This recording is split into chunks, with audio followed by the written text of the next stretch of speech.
Get started here in just a few minutes. My name is Greg Undo, and welcome to the April 24th, 2020 Club Cubase Google Hangout. We're going to let some people get logged in. If you're not watching this live, it's usually by the time everyone gets logged in and does some introductions, we may start at about 10 minutes. If you're watching this live, please feel free to go ahead and introduce yourself and tell us where you live. And if you have questions, we could enter them in the comments field of the Hangout. I'm just going to check my feed, make sure everything is going okay. Okay, so hearing that, like many of you, my son is not in school. If you have kids, they're not in school with the current stay-home situation, so I may be interrupted during the middle of the Hangout to get another movie started for him, so I'll try to do it as expeditiously as possible. But I just wanted to apologize in advance for the interruptions, and I appreciate everyone's understanding. So I'm broadcasting from, once again, my name is Greg Undo. I work for Yamaha in Yamaha Corporation of America, and I represent Steinberg products. So we're going to be doing the Hangout just so you can learn tips and tricks. See, we're having people getting logged in. That's great. All right, so we'll just go ahead. I know we had, and for future Hangouts, if you have a question that's a bit more involved, you could always email them to clubcubase@steinberg.de. That's an email that gets forwarded to my address. And if you wanted to put your email address in the body of the message, I could respond directly if it makes sense. So, but somehow how it gets forwarded to me, I don't see the original email.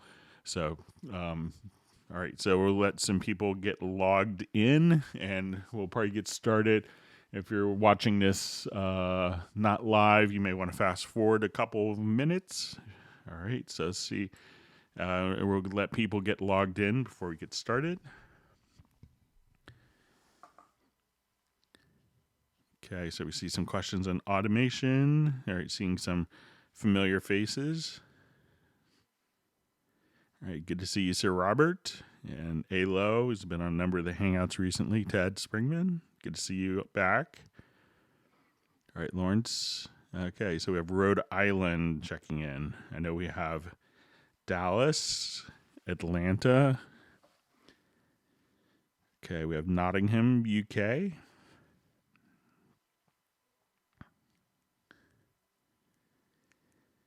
Okay, so we have South America, Dallas, South India. Okay, so we have William from New Hampshire, been using Cubase since Atari days. That's great. All right, we have Taylor from Pine Grove. Good to see you on. All right, Millard from Pennsylvania, Windsor, Massachusetts.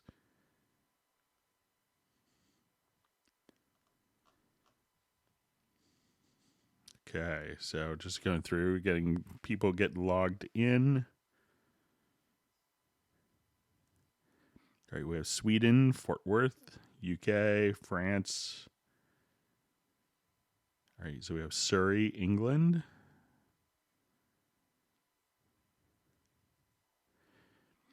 So I'm just saying, quick question, how much long the Hangouts will stay? You know, it's something that we have been doing for years. We took a little break when Google had changed some of their software. But kind of during the current health situation, you know, I usually travel pretty extensively. So my travel has been grounded. So we're trying to do 2 of these Hangouts a week just to help people out because there's a lot of people stuck at home. All right, so we have Montreal, Wisconsin.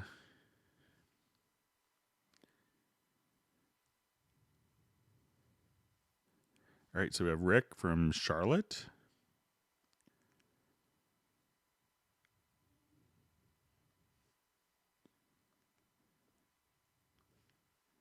Okay, just seeing some questions, getting logged in.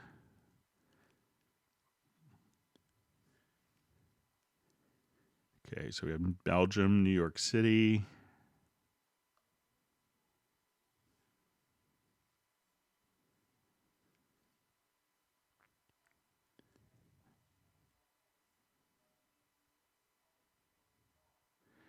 All right, so we have Grant Nicholas. I hope life in Baltimore is treating you well. He recently moved back from Los Angeles, I believe. All right, so we have North Carolina, Las Vegas, Vancouver, Norway, India, New Hampshire, in southern UK.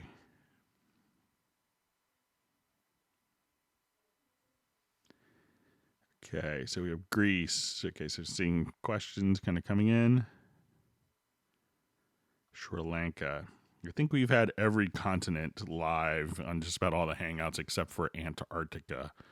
So we usually, it's kind of a odd time for Australia, but we usually get some people from Australia too. All right, so we have Netherlands, Los Angeles, Croatia. Okay, Romania. All right, so people are still getting logged in. Give it 2 or 3 more minutes. We'll see if the logins kind of settle down. All right, we have South Africa, Birmingham. And if you have questions, if you want to start populating in the comments field, we could do that.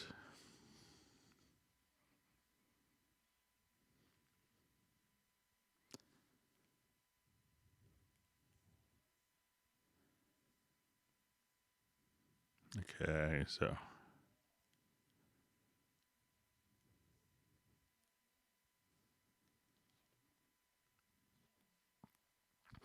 we'll try to get through as many questions as possible in the Hangout as succinctly as possible. All right, so we have someone else from Virginia. That's great. Mission Viejo. Okay, so just seeing requests for me to turn my volume up. So I'll go ahead and turn it up a little bit, see if that's better. All right, so we have Upper Marlboro, Maryland. It's not far from where I am.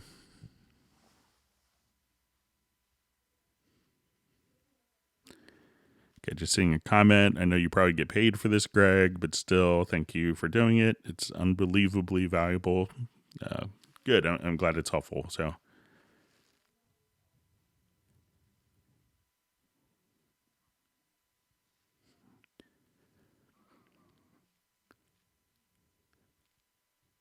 Okay, so we have Israel, Sweden, Croatia. Okay, Birmingham.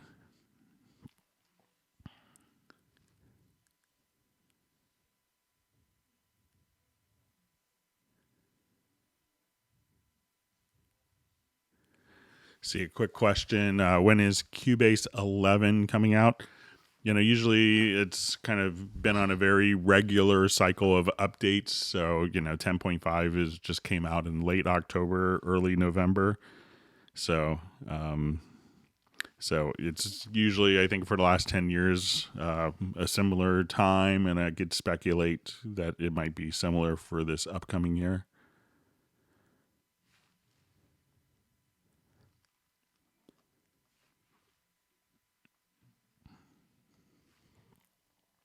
Okay, we're just seeing a couple more people getting logged in. Get started maybe in our 30 seconds or so. Thanks for all the great questions that are coming in.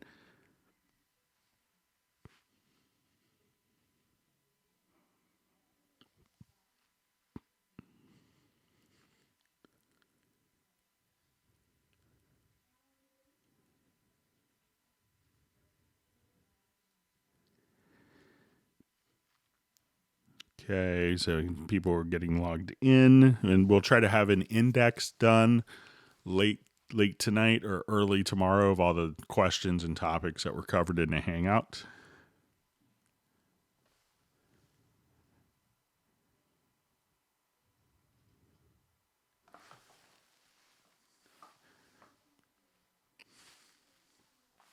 Okay, seeing a bunch of questions coming in.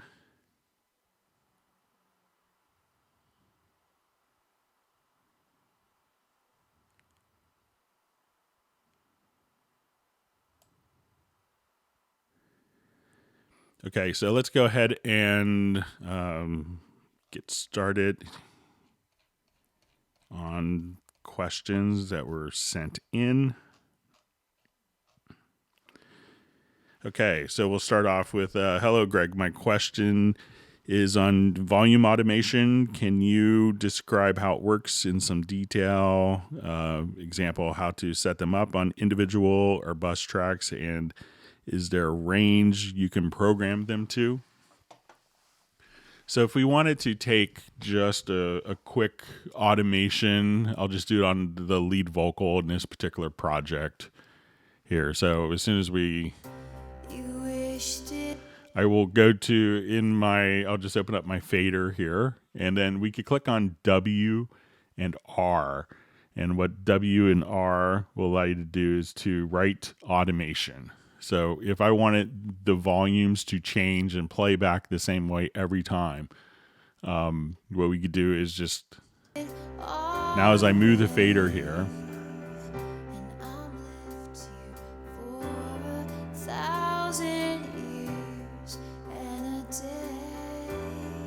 we can just have that completely automated. And I have one preference set in my automation settings. So if we come over here, we could hit F6. And one of the settings that I have that a lot of people may wonder why my behavior is a little different was under settings is a little parameter that says reveal parameter on right. So as soon as I move a parameter here, let's say if I automate, once that's checked, I can now, if I adjust the pan, we'll see the pan automation lane show up.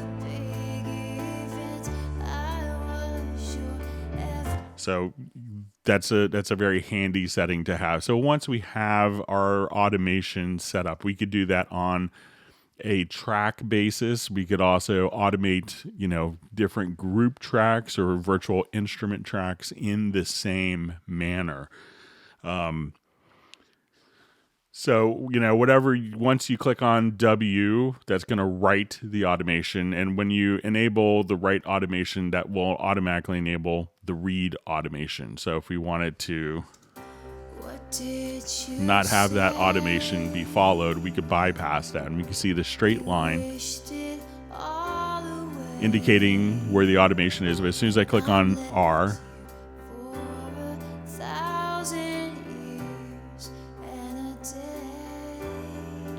now, some people will also choose just to, like with a range selection tool, select automation and say, this word, some people will choose not to really use faders per se, but they could say, I wanted to take this particular word or phrase and kind of bump it up or down. You could do that with the range tool.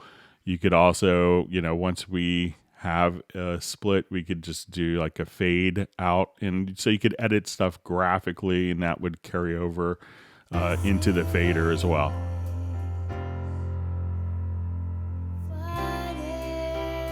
So you could do stuff like that very easily. So also some, so if you wanted to draw automation in, you could do that. We could also edit the automation and say, I wanted to take this, and if I wanted to bring it all up or down, we could do that. Or if I wanted to compress or tilt the automation, you could do that quite easily as well. So that's some detail with how the automation works. And if you, don't like, then there would be different automation modes. The most popular one would be touch. So as soon as I touch the fader, it would start writing.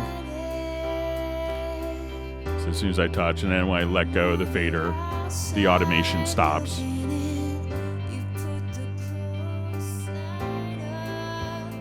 So, and then there's, some other modes, but that will give you kind of a way to start with some automation in your project. Okay, question. Why is it that when I record a keyboard track that plays an arping part, when I split the track and then erase the back part of it, when playing back, I still hear the part I erased? I'm not sure if it's like where the arpeggio is coming from. It could be, I've seen some scenarios where someone may have an arpeggiator on an instrument. So let's say if I had a MIDI part here And this could really depend upon the instrument itself and how it's handled. So let's say if within this particular part here, I had one note that was really long, and this was just triggering an arpeggiator. So within the instrument. So if I come over here and cut this particular part, so I'll just do it on. So if I come directly to like the middle and cut that part, sometimes there's a preference to be aware of here. So if we go to editing and under MIDI, we could choose. Let's see, my Mac is going to act up on me here. Sorry. Okay, so I'll try this again. So we go to preferences.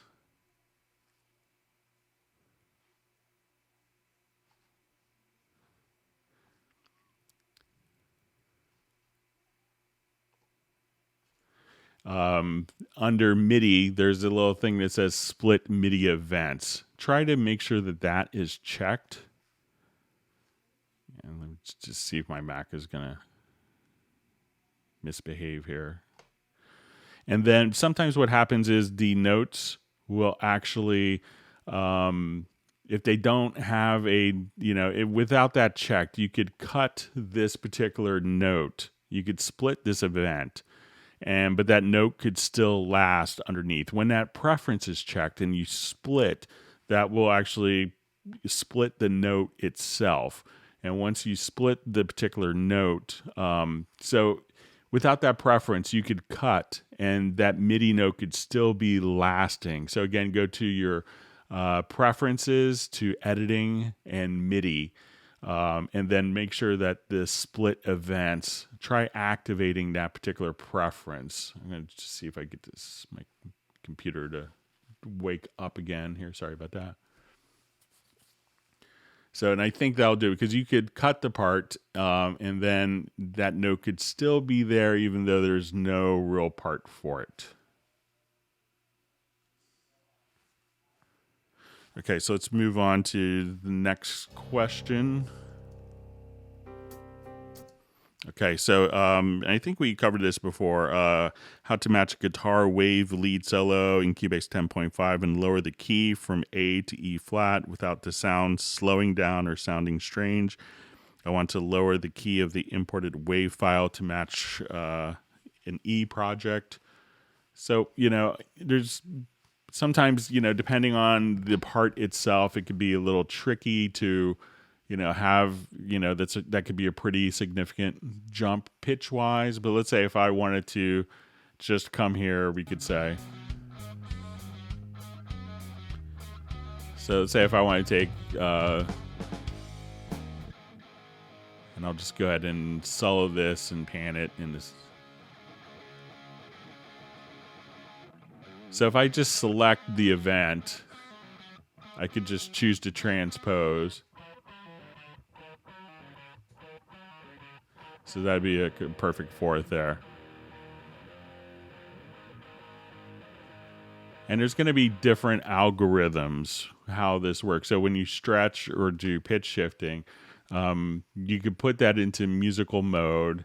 And just simply at this point, it's not going to change the tempo unless you put it into tape mode. But here you may want to say, I want it to be Elastic Pro pitch. And then at that point, you could just... we can see what that sounds like. Probably horrible in context.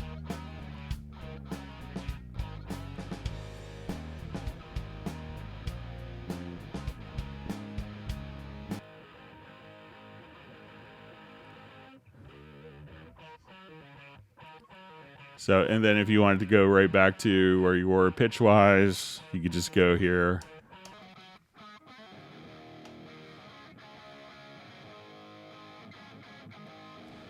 So let's say -5 again.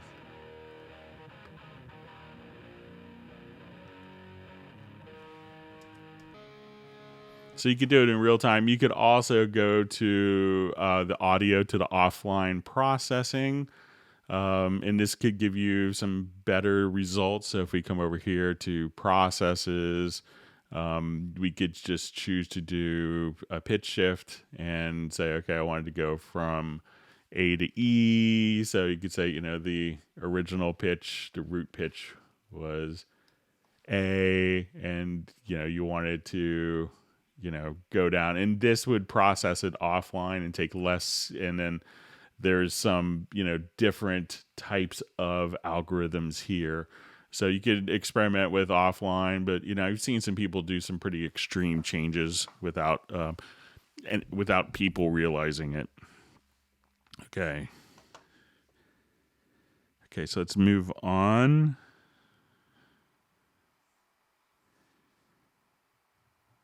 See Sir Robert referring to me as Senator Undo, trying to get the lyric track in. So we'll just keep trying. So.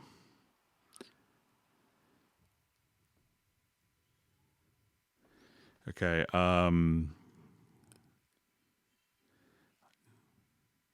Okay. So, and I see in Sir Robert's comment also mentioned back JBridge and VE Pro, was looking for VE Pro but couldn't find it. Did it?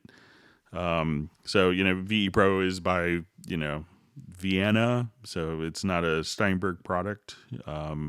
So let's go ahead and, okay, so I see from a question, is there an easy way for multiband splitting for one channel versus creating multiple buses for each frequency band? So I know what a lot of people do if you wanted to kind of split frequencies.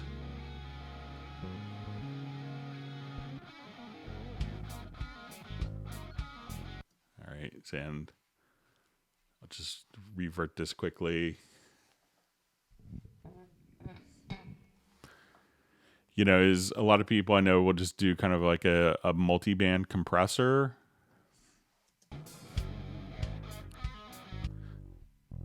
So let's say if I want to take maybe the guitar part here.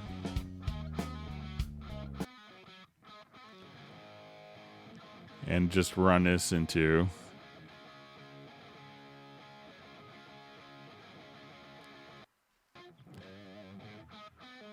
And maybe just soloing a particular band. We just pan it so it's not.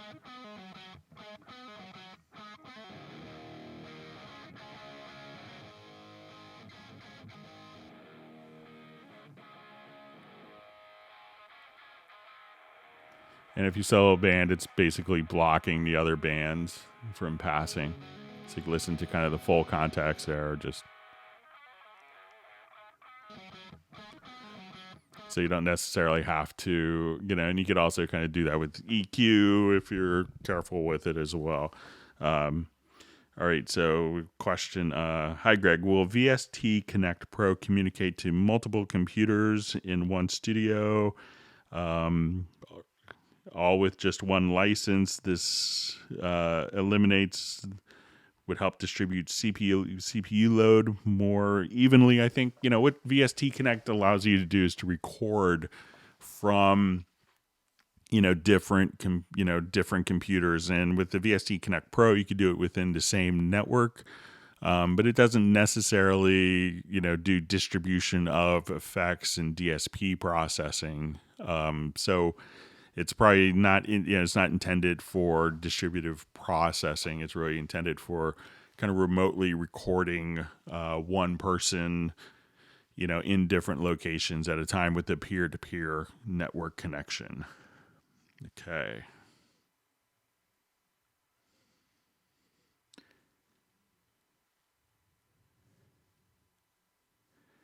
Okay, just reading through comments. Okay, it says, Greg, can you explain the difference between MIDI inserts and MIDI sends? Does this mean we can chain more than 4 MIDI inserts to a single track? Yeah. So if I wanted to come over here, I'll just do a new project.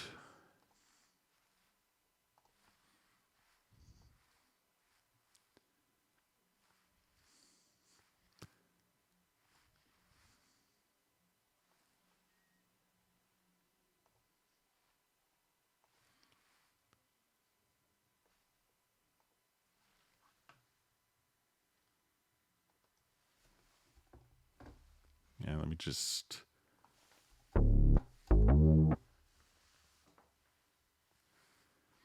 Okay, and I'll just find a quick string sound here. So I'm going to just play one chord here.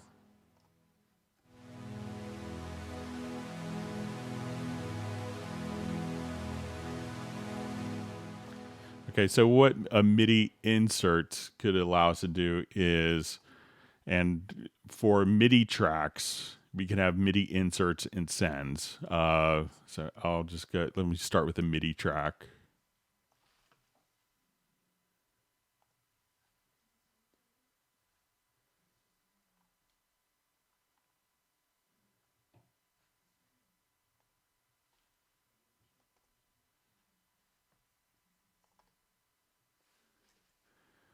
Okay, so now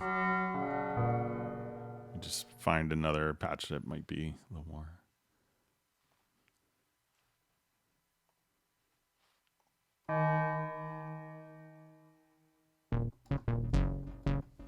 Okay, so let's say I have that as a patch. So what a MIDI insert would allow me to do, and so there's MIDI inserts and MIDI sends. So a MIDI insert would allow me to kind of process this particular track. So let's say if I wanted to have an arpeggiator, I could now, when that's a bypass, I'm just holding a chord. Now when I turn this on,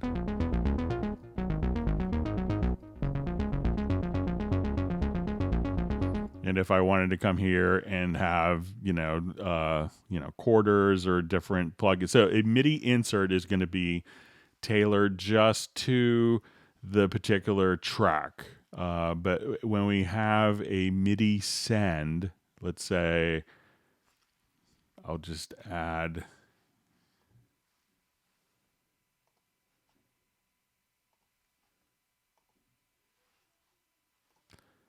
So now we have a MIDI track.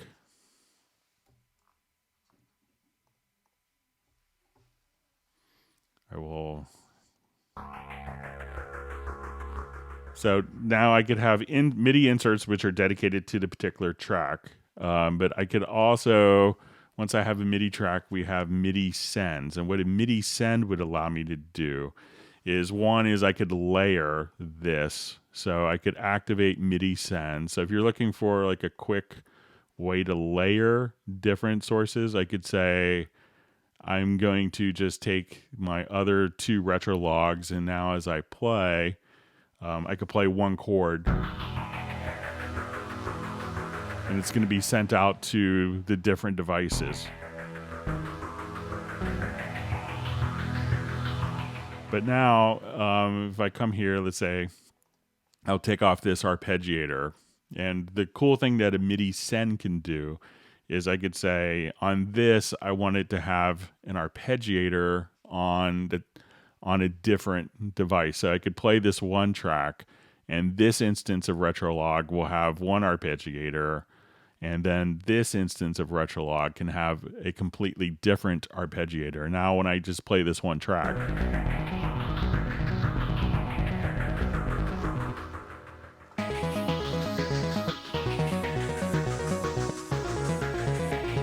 so the MIDI send can be used on MIDI tracks to layer different sounds together. So if you really wanted to have one particular, huge, thick layer of different sounds, we could do that.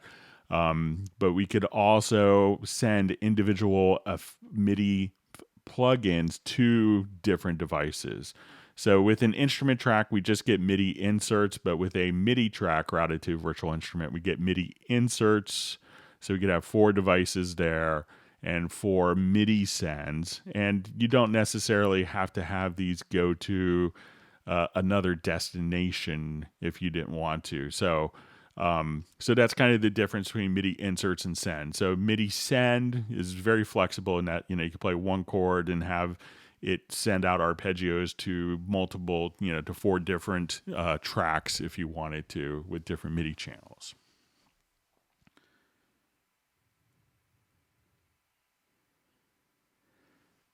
Okay, we have a question. Can you demonstrate an efficient way to copy and paste to an existing audio track?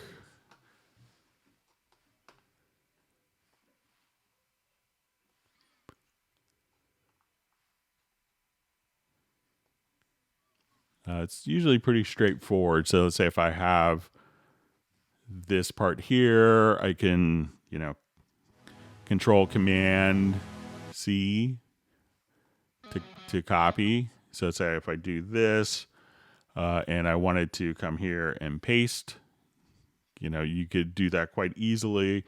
So again, I could just Command C, move the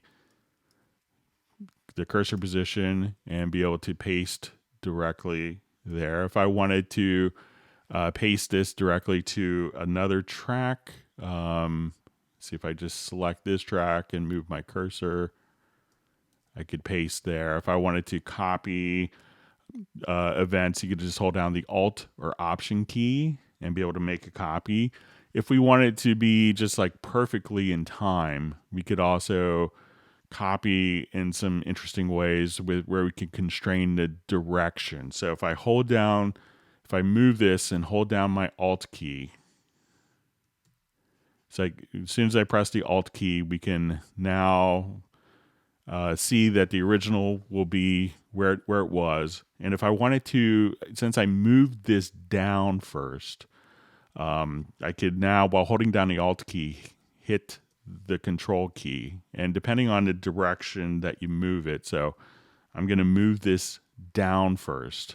And now when I hit the Control or Command key, it will actually just kind of constrain the direction of the edits. So I come here. Now it's not going to allow me to paste anywhere, but in kind of the same time period. So if I move it first in time, and then I come here and I want to go to, I could just hold down, and now I can't put it onto a different track unless I let go of Command or Control, and then I can move it to different tracks, but you could constrain the direction. So those are some different tips and tricks for copying and pasting directly to different tracks on an already existing audio track. Okay. So good to see Robbie on the Hangout from Dallas. It's great. Okay.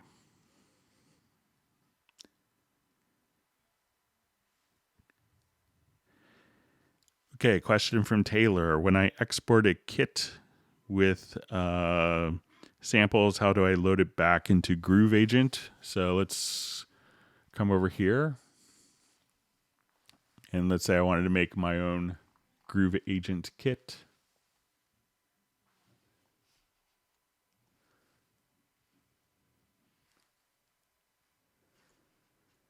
At this point, let's say I just drag this audio file over. I'll just drag some random audio files over here.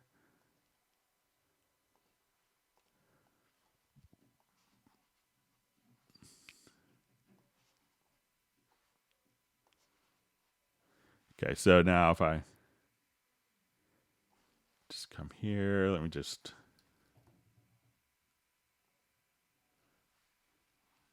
truncate the start position. So let's say if I have the set up and I just kind of just dragged and dropped some different samples here. Okay, so I just made gibberish there with my kit. All right.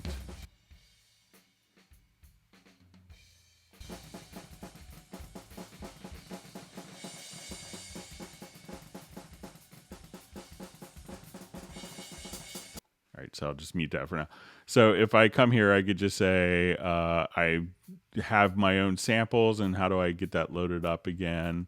Is I could just right click here, and on the agent itself, we can do this in Groove Agent SE as well, but you can say export kit with samples. So I'll just call this April 24 Hangout. I'll hit OK. And you could give it some, different names. You could put it to different. I'll just put it on my desktop for now. And then if I did everything right, I could now just kind of come back over to Groove Agent. Let's go to, I'll jump back here to, and we'll see under user presets.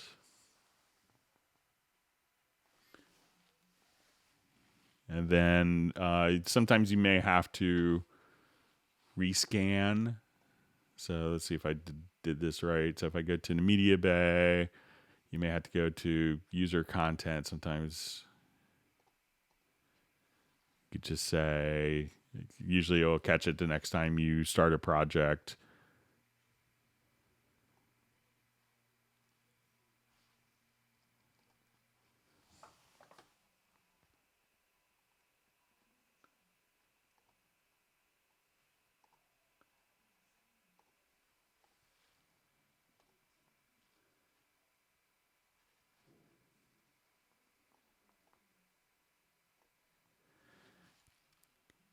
And then once you have that done, you could just kind of see your kit here. So that's, really what you'd want to do is, within the agent, just right click and choose to export the kit with samples. And then you should be able to, let's see, you might be able to even, when you come here,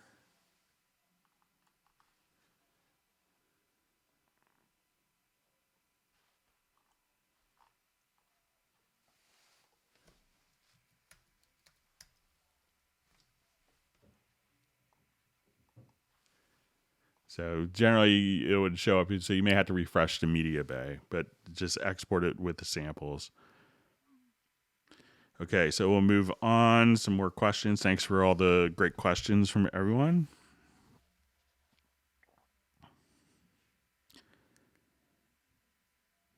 Okay, just...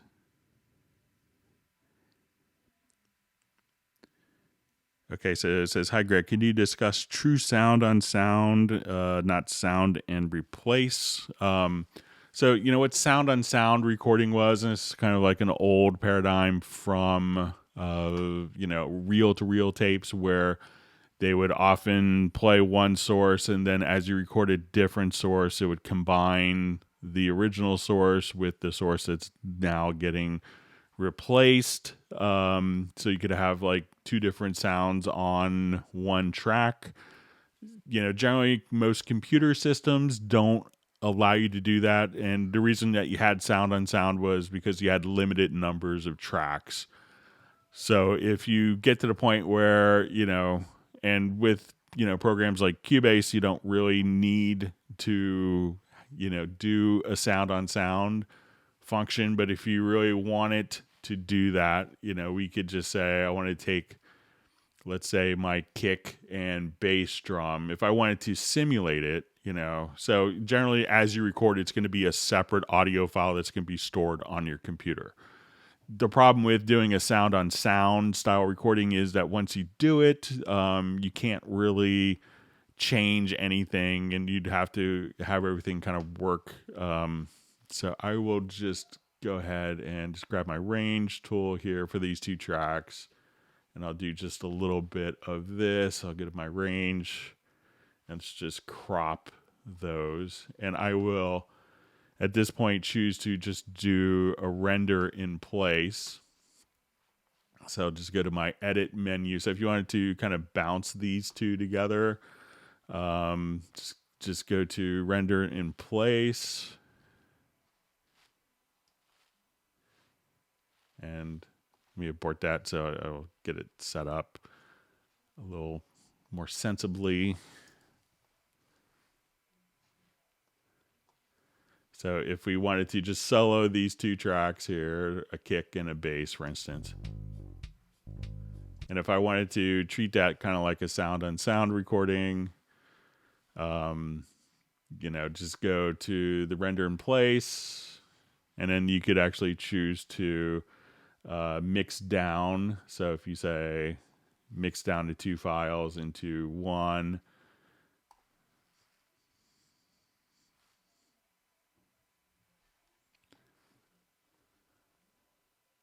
so now when I play back to track, that's the combination. So it's kind of a bounce down. So it's not true sound on sound. I don't know anyone that's, asked for the sound on sound paradigm to be brought back. So, it will do a sound and replace and not a true sound on sound. But if there's a use case, just let me know.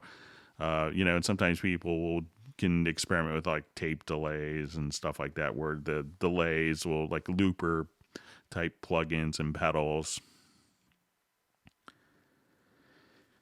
Okay, question. Are there any built-in tools for debugging dodgy VST plugins? When we actually go through a lot of plugins, Cubase does, when you first start it off, Cubase will actually do, and you may notice the first time you start Cubase that it scans the plugins. And what that's actually doing is doing a quick integrity test of different devices, of different plugins to see if they're going to behave or not.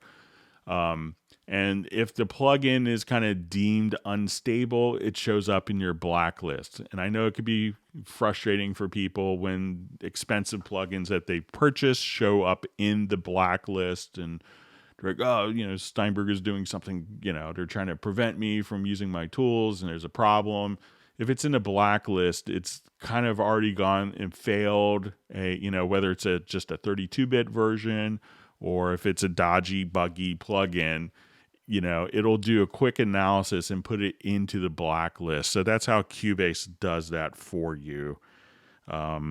So that's what kind of the blacklist functionality does. That's how Cubase, that's the built-in tool. So, and sometimes, there's, concept that's being investigated, for sandboxing where the plugin could crash, but, where if a plugin crashes, it could take down the whole Cubase.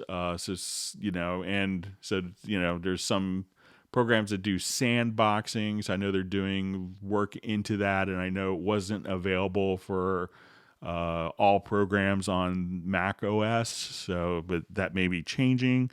So, we always want it to be better, but if it's your plugin is blacklisted, it's probably done it for a good reason. Okay. Going through more questions. Okay, says, hello there. Just got Cubase 5 talking to my ADAT and GSR 24M. Brilliant, from England. So, yeah, there's still lots of people who have ADATs. I just moved one to store in a closet recently.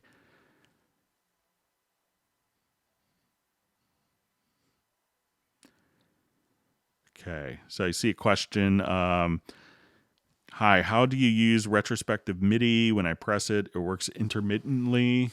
So if we have a MIDI project here,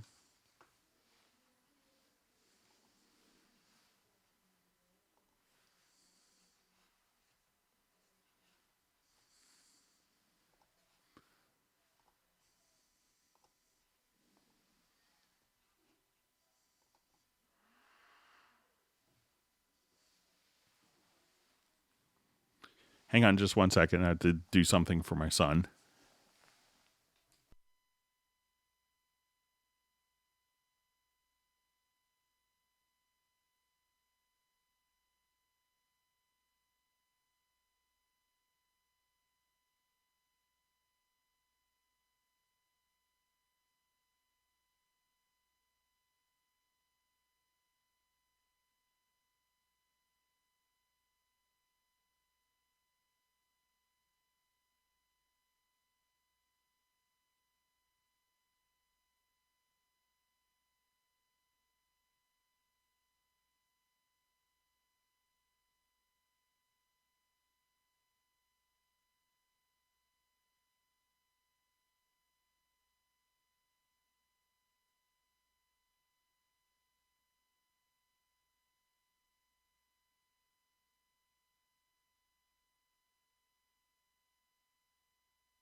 All right, I'm back. So let's take a look at the MIDI retrospective record. All right, so as soon as I have, it seems inevitable that people will have. So I think this is the Vibrant plugin. It's a great library for Halion and Sonic Sonic SE. So if I had just played, like I just hit some MIDI notes here, and at that point I say, wow, I wish I was actually playing or recording. So now we could just come here and we could see what was actually recorded directly in without having to do anything. So it'll keep your different MIDI parts in a buffer. So if I wanted to, let's just add a MIDI track here. And I wanted to open up another instrument.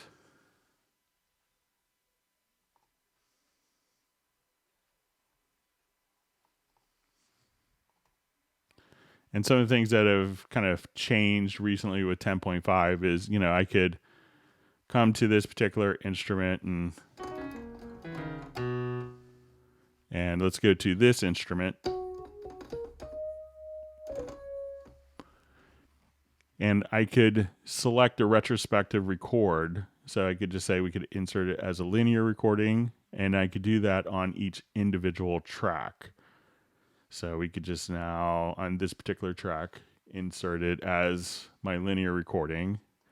And that way you could actually, have an independent buffer. So I haven't really run into instances where it hasn't worked for me. There have been, a lot of additions within Cubase 10.5 for that, but that's really all you have to do. And you could also just go to your transport and you could just have your retrospective record directly from here. So you could also, come here and say,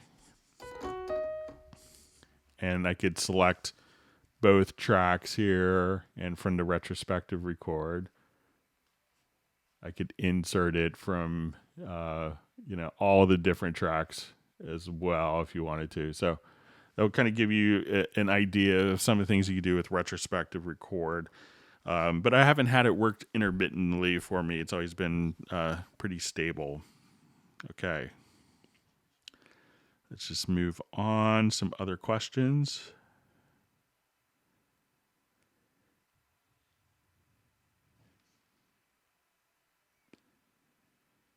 Okay, so we're still just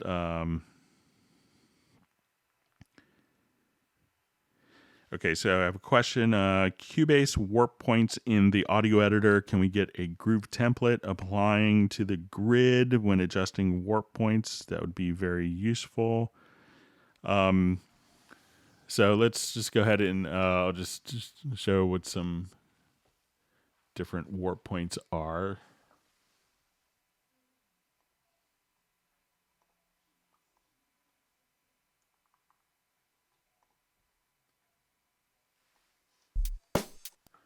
So say if I have a loop,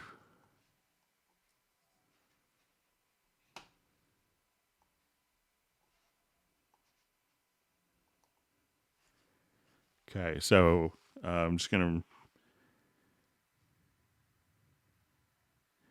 all right, so if you're not familiar with this, let's say if we have a particular groove that we like, so let's say in this particular part here, and if I just wanted to go to, my hit points, we could come here and kind of see our different markers. Now at this point, we could just say create groove, and this could automatically just show up as now a groove quantize preset. So as soon as we do this, now I think what the question wants to do is applying that to the grid when adjusting the warp points. So if you have the groove, I think you still want the grid to be where it is. But if we had, like, let's say a different loop, and I have come here and do my different points. So I don't think I think maybe what the question is wanting the grid to reflect the groove. And I think the grid should stay the grid for other things. But if I had done this, and let's say I did my hit points and now I created slices on this particular loop, I could now just, we'll zoom in. And if I wanted to select all those, I could have the other loop as the Quantize preset that I did.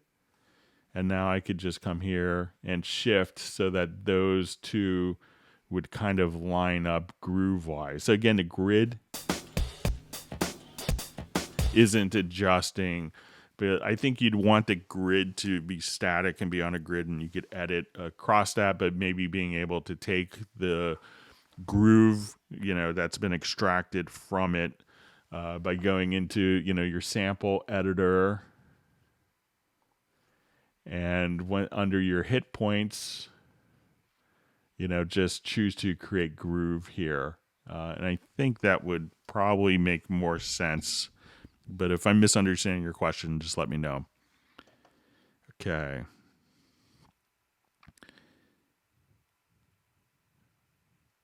Okay, so seeing people from Croatia, Sweden. All right. So question, hey Greg, how to delete empty spaces between clips? Is there any shortcut? So if you want to come here, we could grab the range tool between two events and hit shift.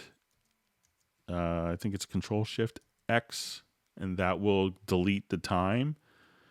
So, but I think you could also, if we have, and that's just a range function. So, if I wanted to delete a particular range of time, you could select there and also just say, if we go to edit to range and just say delete time. So that will do kind of like a ripple, or some people call it a butt edit. You could probably also, let's say if I have this particular part, and I'll make a copy here. You could probably make a macro.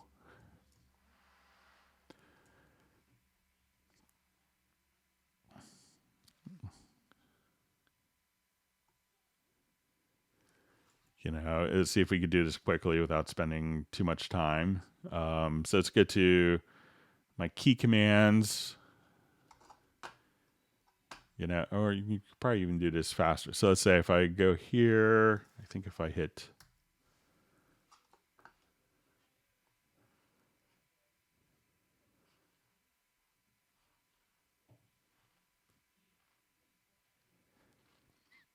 let's say if I just come here to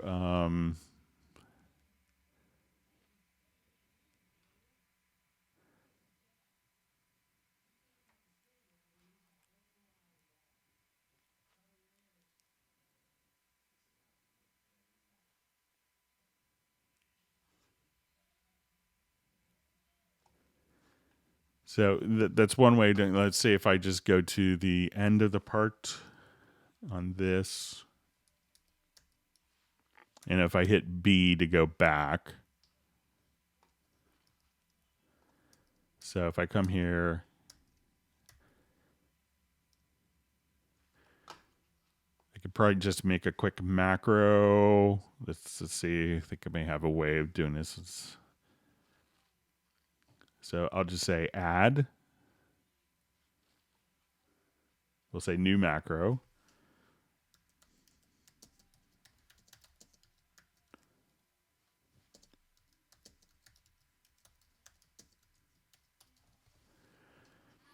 Okay, so if I'm at the, let's see if I get to set up.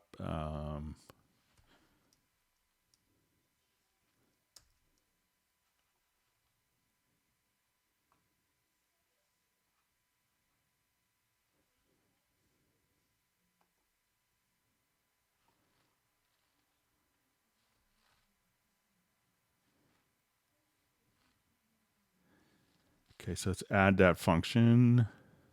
Locate next event.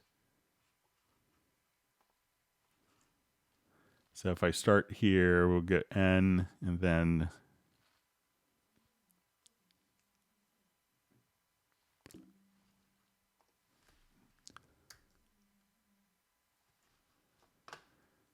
one other way without doing a macro is probably just to select your grid type to events.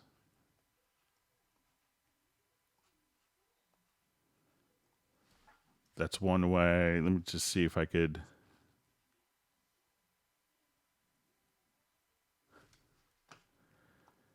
I don't want to spend like 20 minutes doing a macro, but I think you could make a macro to, and I could have it prepared for the next Hangout to go to the next event by hitting N,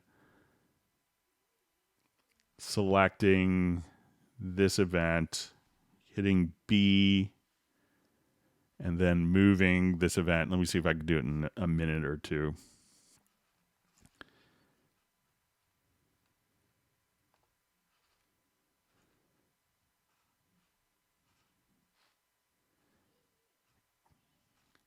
Okay, so we'll go to next event. Let's advance one frame.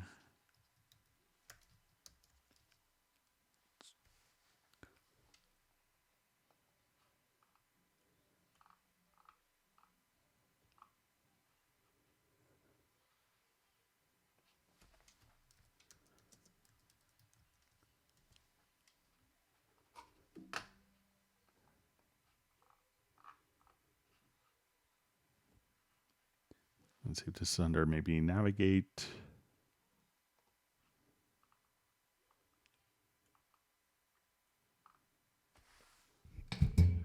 And let me just see if I could just find this function real quick.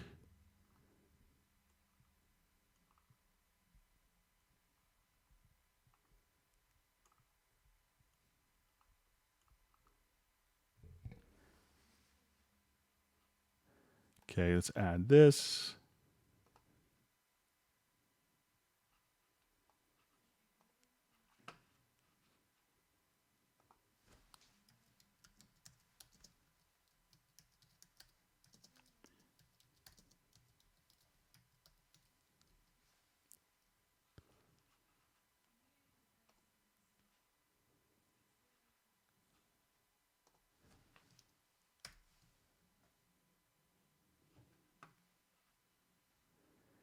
Okay, so let's go back to my transport.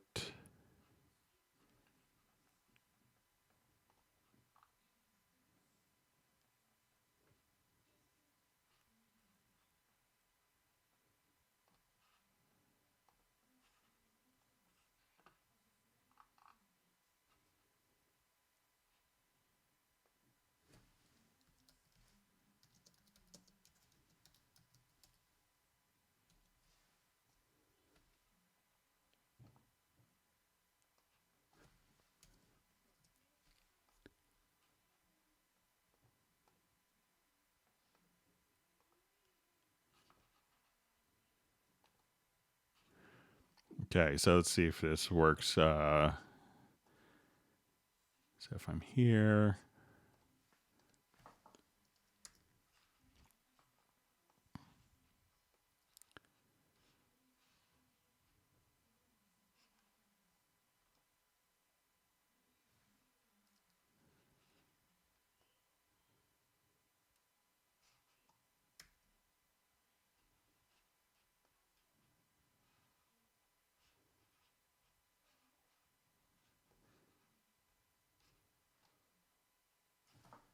so I'll play around with the macro and see if I can have it prepared for the next one. But I think if you do something similar to that, that you could do that if you wanted to do it in a macro, but you could also use the range selection tool.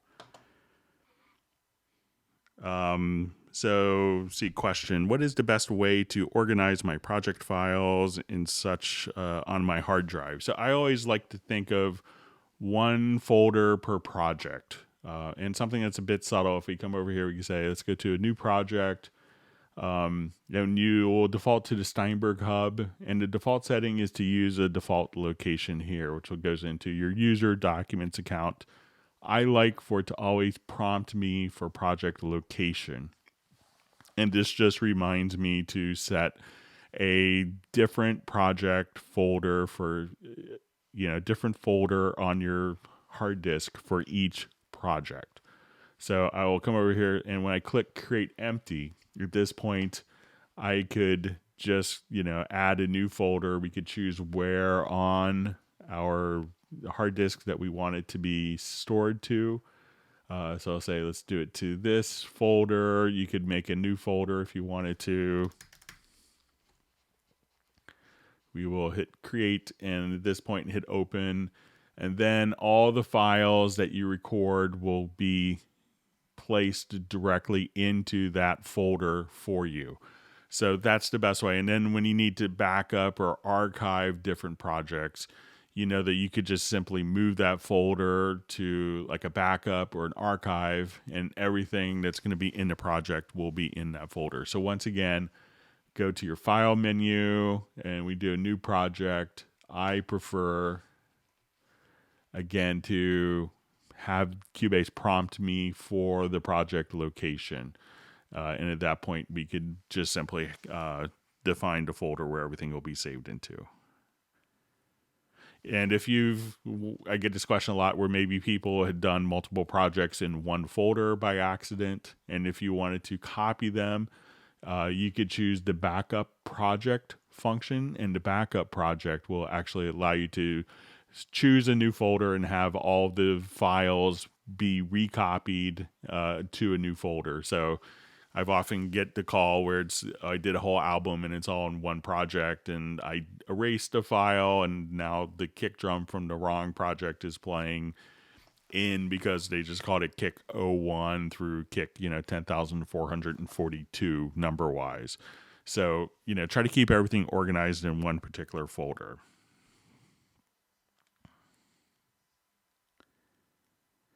Okay, so we have a question. Can you recommend a fix for text wrapping issues in the mixer when naming the name of the channels get abbreviated rather than going to the next line? I'm using Windows 10. So if we have particularly long file names, let's come over here. And just give it a long file name. And so if I wanted to look at my mix console, we could come here and see. And I think that within Cubase 10.5, it used to be on the Mac that you would get two columns for the name, but not on the Windows version. And I think in Cubase 10.5 on Windows, it now allows you to kind of have two different name columns, two different lines for the name. So you could have longer names. So it could be one of those things where you may want to just upgrade to Cubase 10.5. And if that's a critical thing, I think that was just one of the things that was included. Okay. Follow-up question. In saving track presets, how do I also save within all the VST instrument settings, i.e. contact instruments, multiple outs, and mixer assignments? So I think, we covered this before, but we'll just kind of do it again. So if I come here, I think it's going to work the same for Hallian or for contact. But let's say if I think I had a project kind of set up for this from last week.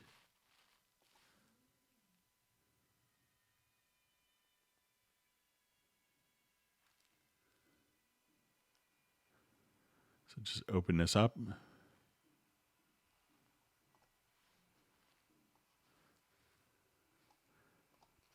So here I have multiple instances of these, and let me just go ahead and load up a different patch here.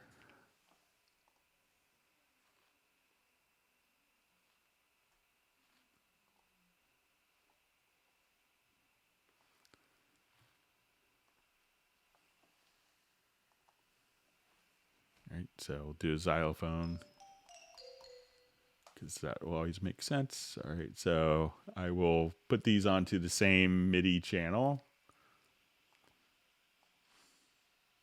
And I will choose a different output for the xylophone. So I go to my mixer. I'll say let's go to output 2.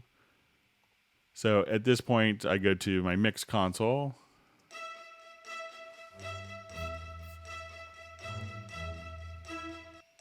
So there's a different, and these are all will go to. Actually, the little xylophone was better than I thought. I thought it would be silly, but so and this has a reverb, and they're all going to a group here. And I'll just do an EQ. So I will take these, and as we showed the last couple Hangouts, I will select all these different sources, export the selected tracks. I could choose to just copy over the media files, hit OK, and we'll give it a name and store it to our desktop.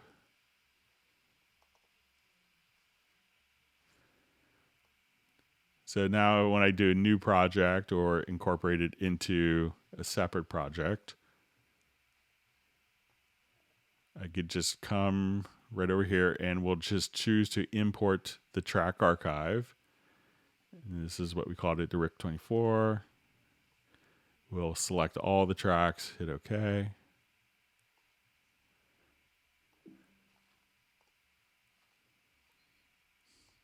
And now,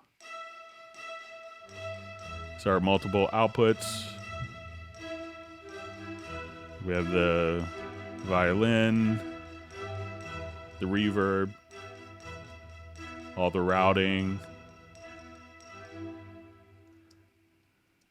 preserved.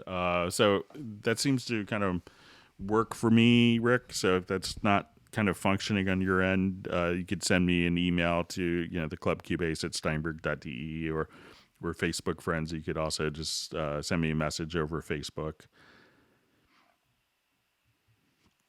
So it says, hi from London. How many years do you think it will take to master Cubase? It all depends what you think mastering Cubase is. There's different things, there's always new features. I've been running it probably almost 30 years. So I'm still learning new stuff all the time, but the program's incredibly deep. But, don't be intimidated by it. Figure out one thing that you want to do, figure out how to do that well, learn. If I were to give advice, learn keyboard shortcuts. Try to teach yourself a new keyboard shortcut every day, one or two.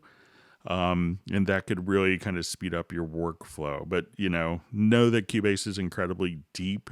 You'll always be learning new things. Don't feel bad if you're not using every feature, but know that if you need a really esoteric feature for, a workflow that you think you're the only one in the world that's been through, there's probably a clever German guy that's thought down that same path as you have, and that will be available.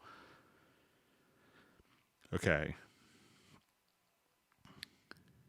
question. Is there any way to boost the export time except via ASIO driver and enabling hyperthreading? Tried the tips from the website, but Cubase is not using the full potential. 12-core Ryzen 3 3900X. When you, depending on how you have your project set up. So here, depending how you do it, if we have multiple cores, let's say, if you have multiple cores and you have one plugin, I believe how it kind of works, and just same with every DAW, that this one plugin is going to take one processing core, this will take another core, this will take a third, a fourth core. So some people that are going through and loading up 64 instruments on one plugin, that's not kind of the best use of your multiprocessor. So I think you'll be, and sometimes many plugins that people use aren't very multi-processor savvy as well. So I think if you spread across, depending on, I'm not sure how you work, if you're working with more instrument tracks, with fewer instruments in each one, but I think that would allow you to kind of spread across the cores more efficiently. So I know some people, have 32 tracks within one particular instrument, and that's fine. Like 32 instruments within like one instance of Hallian or Contact. And that is really kind of not the best use of distribution. So I think, if you, depending how you have it set up, that can make a big difference for how responsive your system is. Okay.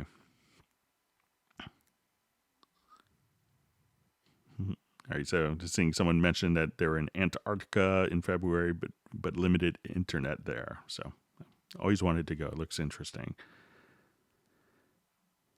Okay, question. Do you have to set up track versions ahead of time, or will they take effect every time you overwrite a track by default in Cubase in 10.5? So let's say if I wanted to, let's just say, if I wanted to record a different instrument here.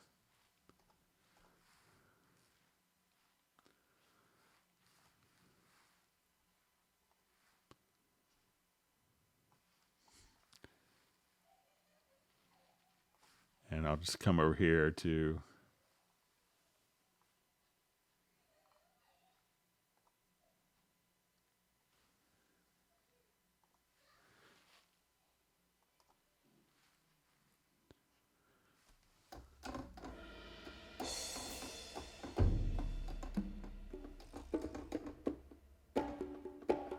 All right, so let's say I just want to do like some really horrible orchestral percussion stuff with this.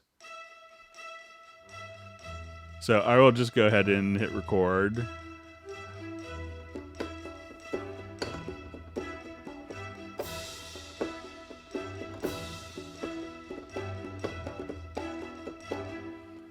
All right, and if I don't like that, at any time you could just come right over here and just say new version. And at this point I could let's just start recording.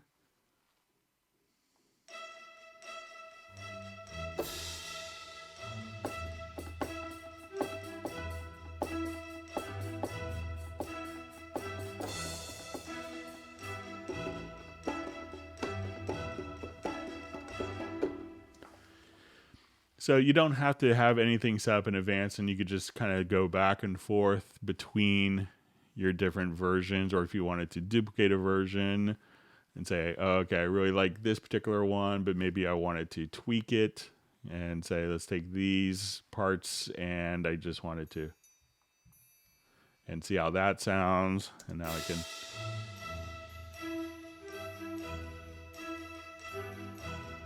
And then you could just kind of pick and choose between your multiple track versions, which could be labeled.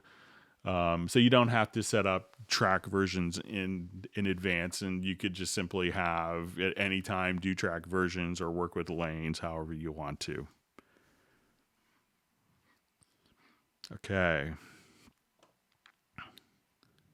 Okay, so all right, we're seeing Cayega on the Hangout. It's great to see you, Cayega.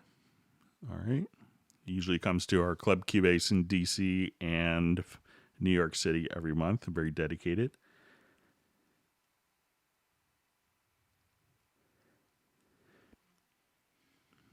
Okay, so hey Greg, could you cover how film composers deal with slow attack times for strings, brass libraries to keep in time? How you line up all the transients so things are actually hitting on the beat. So I know what a lot of people do with different libraries and how they could experiment. So a lot of times you may want to have your playback here. And I think a common trick is just to kind of adjust here. So you could do kind of like a pre-delay. So if you just kind of come here, and this could be done in think it's done in milliseconds. So let's say if I actually just adjust this. So right now when I do this, it's not actually affecting the note placement. But if you select like your MIDI track or your instrument track here, just kind of doing a subtle like pre-delay. So again, you could have this playback and have the playback earlier, but not actually move the events, I think. So let's just say if I come right here and I'll adjust kind of the pre-delay to like a third of a second. So as we do that, it doesn't adjust. So that's one way that I've seen a lot of composers kind of deal with, slow attack times, is actually just, moving the delay parameter here. So experiment with that and see if that does a trick for you. Okay. Can I plan a dry guitar signal, routed a delay and effect reverb, preferred to not have it blended? Okay, so it says, can I pan a dry guitar signal, route a delay, and it says route a day, maybe a delay and effect reverb.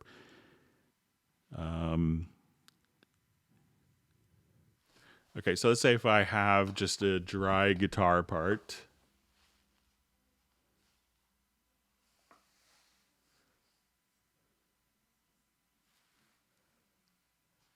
Just think of a project that might be good for this.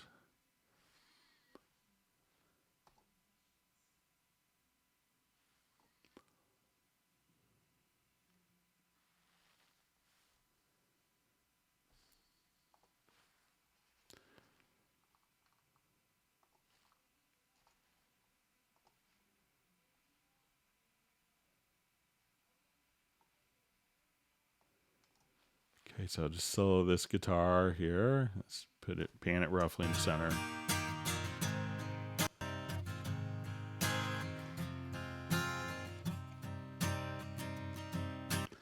Okay, so it says, can I pan a dry guitar signal, write a delay and effect, right? So what some people do, and I'm not sure if could be some typos in there, but one thing that a lot of people miss is if we have different effects on a particular channel, we could go to, let's say, our reverb. So let's say we have reverb on this guitar.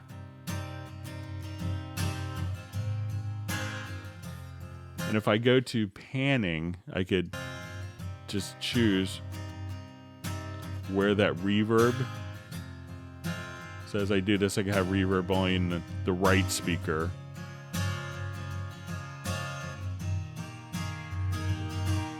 Or only in the left speaker. Or in both speakers. So I'm not sure if that's kind of what you want to accomplish. Maybe if you could just leave another comment. But that's how you could pan effects independently of the channel. By default, if you do panning on the track, the panning would automatically carry over, and I think that's a preference. And it might be under VST.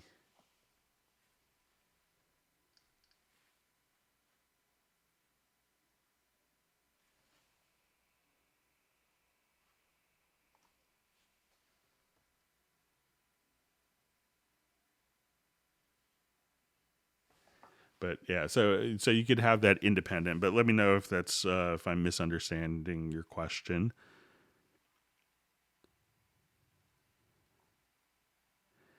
Okay, so it says, what is the difference between revert project and reopen project with the same file name? Is it the same? So I usually go to revert. For my purposes, I do revert a lot, just to immediately jump back to like a known starting point. So like my projects are often kind of set up to demonstrate features.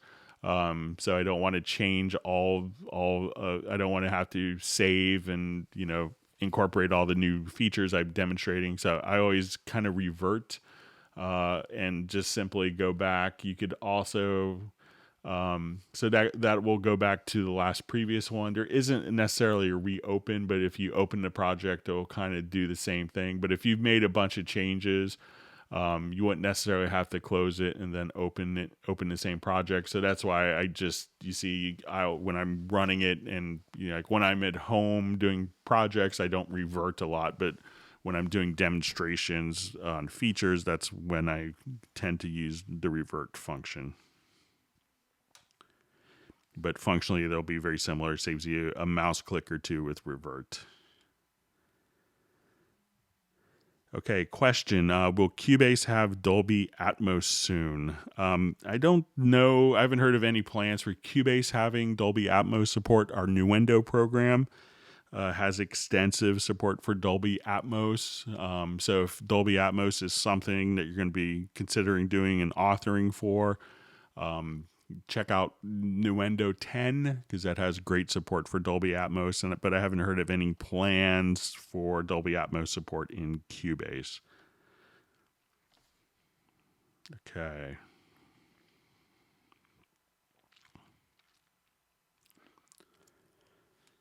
Okay, can you please explain the essentials that should be on my project window for production, mixing, and mastering? When you kind of start off, I think Cubase does a good job of, you could start off with different templates if you wanted to. So if I wanted to, come directly over here, say, okay, let's do different scoring or, different recent projects, they'll give you templates for, okay, I'm doing a dance track. That's fine. A lot of people will work with templates, especially composers. That's, a big part of their life so that they have access to all their sounds. A lot of times if I'm starting from scratch, I may just do an empty project. Here we will see, you could click on your add tracks. And one handy thing is you could actually keep this dialog box open. So you could say, I want it 8 audio tracks. I wanted an instrument track of Halion Sonic SE. I wanted a sampler track. Let's add a MIDI track and let's add a couple group tracks that are going to be in stereo, and so, but usually the default settings are pretty well thought out.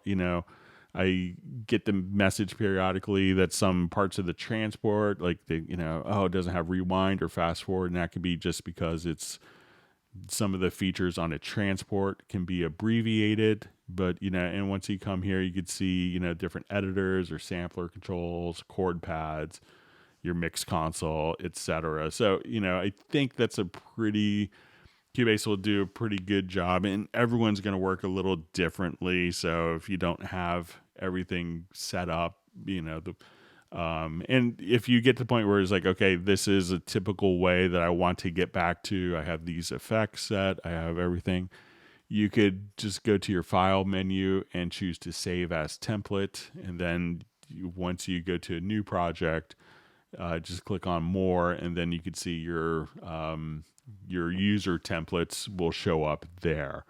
So there's no real right or wrong answer for that. So, but,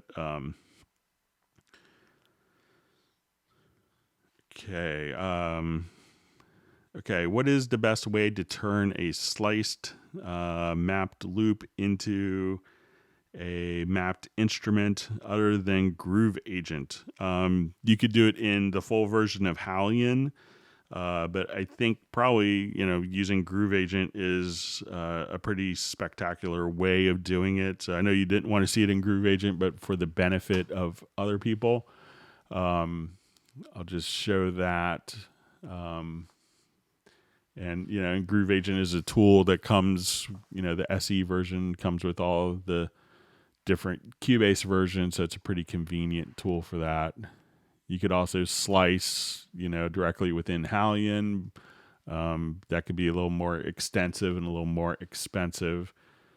So if I have a particular drum loop here, let's say,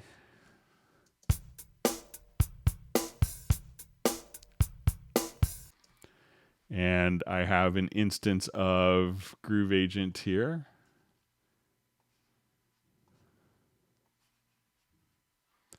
I could drag that loop onto Groove Agent pad. Come over here and I'll select that particular pad instrument, go to editing, and then click on the slice, and now create your slices. And this is now sliced up the audio very easily, and it's created a MIDI pattern that can be dragged right back into your timeline as well. So that's a pretty simple workflow. So if you wanted to do it in the full version of Hallion, you could do that as well, but I think it's probably Groove Agent might be a better tool. So sorry for showing you something that you probably didn't want to see, but just for the benefit of other people. Okay, it says, hi, Greg. I have some issues between Cubase Pro 10.5 and my Machine Micro 3. Can't get it working decent with each other. I'm not that familiar with the Machine Micro 3, so I'm not sure if it just simply shows up as a VST plugin or what. So I'm probably not the best person to ask on that since I don't have the native instruments hardware. But if you want to email me at clubcubase@steinberg.de, I could do some reading offline on it. Do you know when Nuendo update the 10.5? Do you know when the Nuendo 10.5 update will come with the Cubase 10.5 features? I know that they were thinking of doing a preview for it, I think at the Game Developers Conference. It was supposed to happen last month in San Francisco. So, I know it's the point where they were, going to be doing preview. So I would say it's, coming up pretty, I would say it's in the works. I don't know the exact date. So they often don't tell me as they know I talk to hundreds of customers every day. Okay.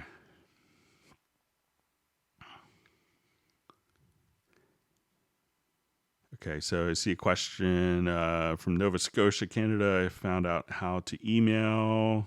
Maybe that's just a question about an email address where you could send questions in advance. If that's the case, you could send it to clubcubase@steinberg.de.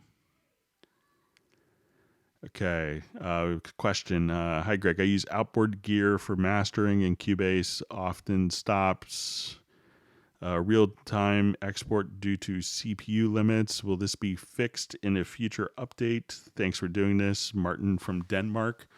If you have external processing gear, one of the things that can help with that, obviously when you're doing, it's going to be doing the real-time export, but if you're using other tools as well, and probably if you have, outboard mastering gear, you probably do this, but make sure that you go to your VST audio system, and at this point, go to your control panel and just kind of raise your buffer up. That could definitely help with the export.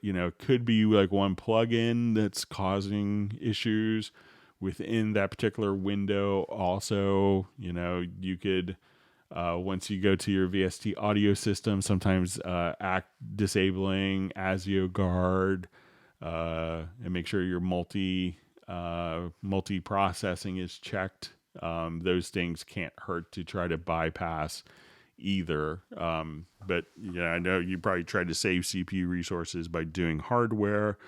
So I'm not sure if, I think it might be something that's, another software part that's maybe doing that, but I don't know, what in Cubase would be doing that other than, see if you bypass the hardware, if that makes a difference, if that export's fine. You could also try to, do a mix down and then render in place with the external plugin as well. And that may kind of change the CPU resources a bit. Okay, moving on. Where to use compressors and when not to, and as such with the essentials for better music production. Do I need to make multiple number of tracks or repetitions of certain tracks? Compression is a great tool for, doing, different types of, dynamic control. So if I wanted to take just like this particular drum loop and let's say I want to squash it, this is kind of what compression can do. So I'll come here, go to my channel strip. So let's just adjust our threshold down. So that's kind of what a compressor can do or not do to your signal. Now, some people use that as a very intentional effect. Some people will use it for regulating different parts, like maybe a vocal where it's very soft and someone starts screaming and it's very soft, or you want things to kind of just sit without having to spend a lot of time automating. That's often where compression is being used pretty, so, a lot of people consider it kind of a glue effect, so if you have something that you find you have to automate a lot because the levels are fluctuating, compression's really good for that. And I see a question, do I need to make multiple number of tracks or repetitions of certain tracks?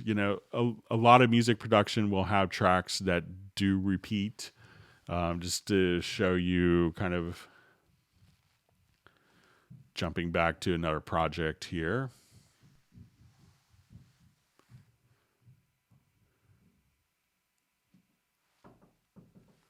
Hang on, I think my son's movie is over. Bear with me just a second.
All right, sorry about that. Movie was over.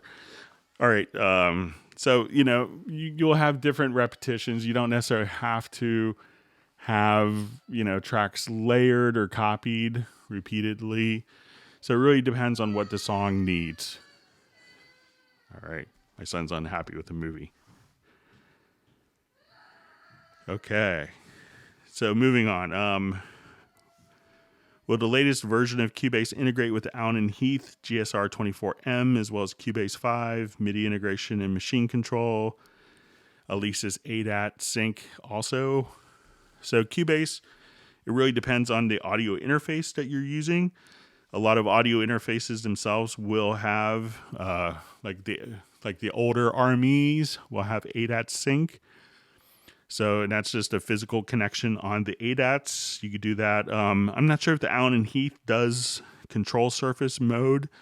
So if the Allen and Heath does, a lot of mixers may have a control surface layer where they will do like a Mackie control protocol. So if the Allen and Heath does that, or if the Allen and Heath does MIDI machine control for the ADATs, you could do that. I don't believe it does. So Cubase could do it. You may need a piece of hardware for MIDI machine control. Steinberg, 27 years ago, or 25 to 27 years ago, made a thing called an ADAT computer interface, which was a MIDI machine control box. It's been discontinued, as have the ADATs forever. But that's another way to do that, to sync with your ADAT. But if you have an RME interface, they could also do ADAT sync. And Cubase will be able to, sample accurately sync or will be able to sync directly to your ADAT.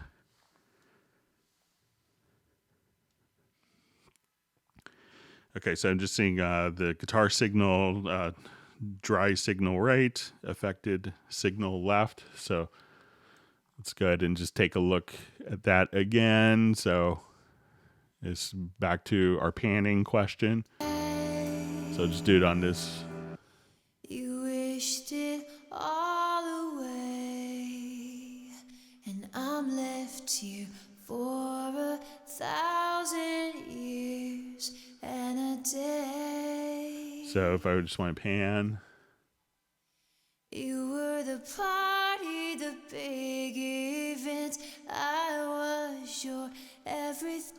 So, and just like kind of how we did with the guitar a little earlier, just kind of do the panning. Okay.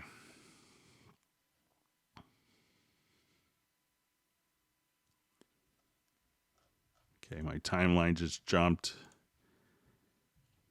Bear with me just a second. Thanks for everyone for great questions.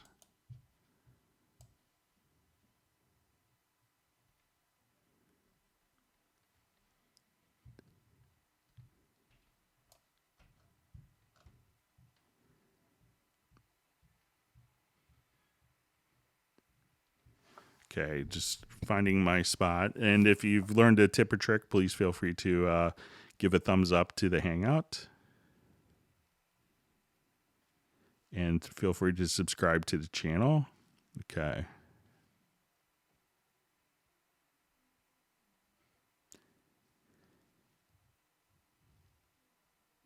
Okay, so we have a question. Is Nuendo more powerful than Cubase? Nuendo is going to have, just about all the features from Cubase 10, plus it's going to have the capability of doing very specific things for game production, like with Game Audio Connect, where you could use it as a front end for Audio Kinetic Wise. It's going to be doing more Dolby Atmos support, reconforming, some different naming conventions.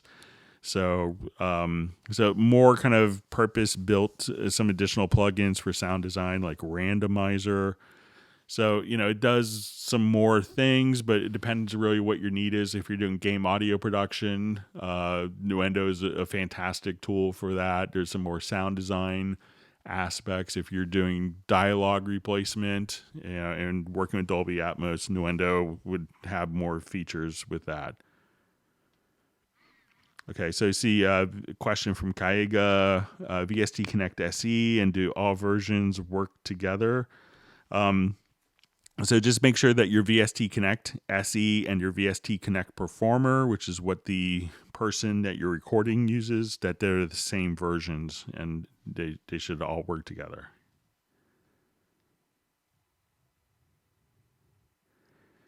Okay, so I see a question. How on earth do you swap, move, fader, strip channels around? So let's go ahead and take a quick look.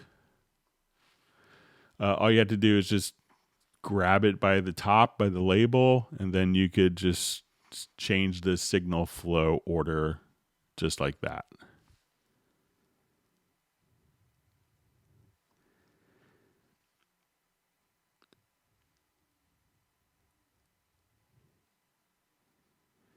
Okay, so we had a question. Can you please show some AnyMix Pro workflow with examples in Nuendo? Okay, so let's open up Nuendo quickly here.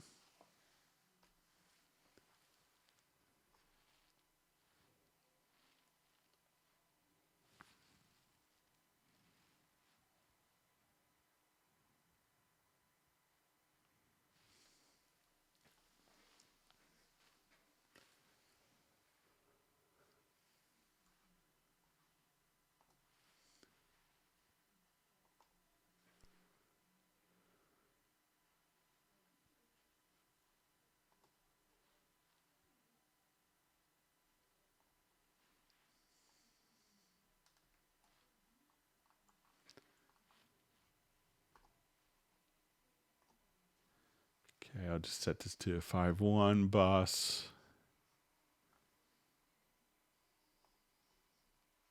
So the AnyMix Pro, I think, is just going to be the surround panner. So some of the things that makes this a bit more unique is, some of the different positioning aspects. I haven't worked with this in a long time. So you could see that you could have, different spreads. So if you wanted to only be stuck in particular kind of zones that will be locked, you could also do this. So you could adjust kind of spread of different things. And it's been a long time since I've specifically worked with this. But you could say, okay, it's a stereo source or it's a mono source. So you could position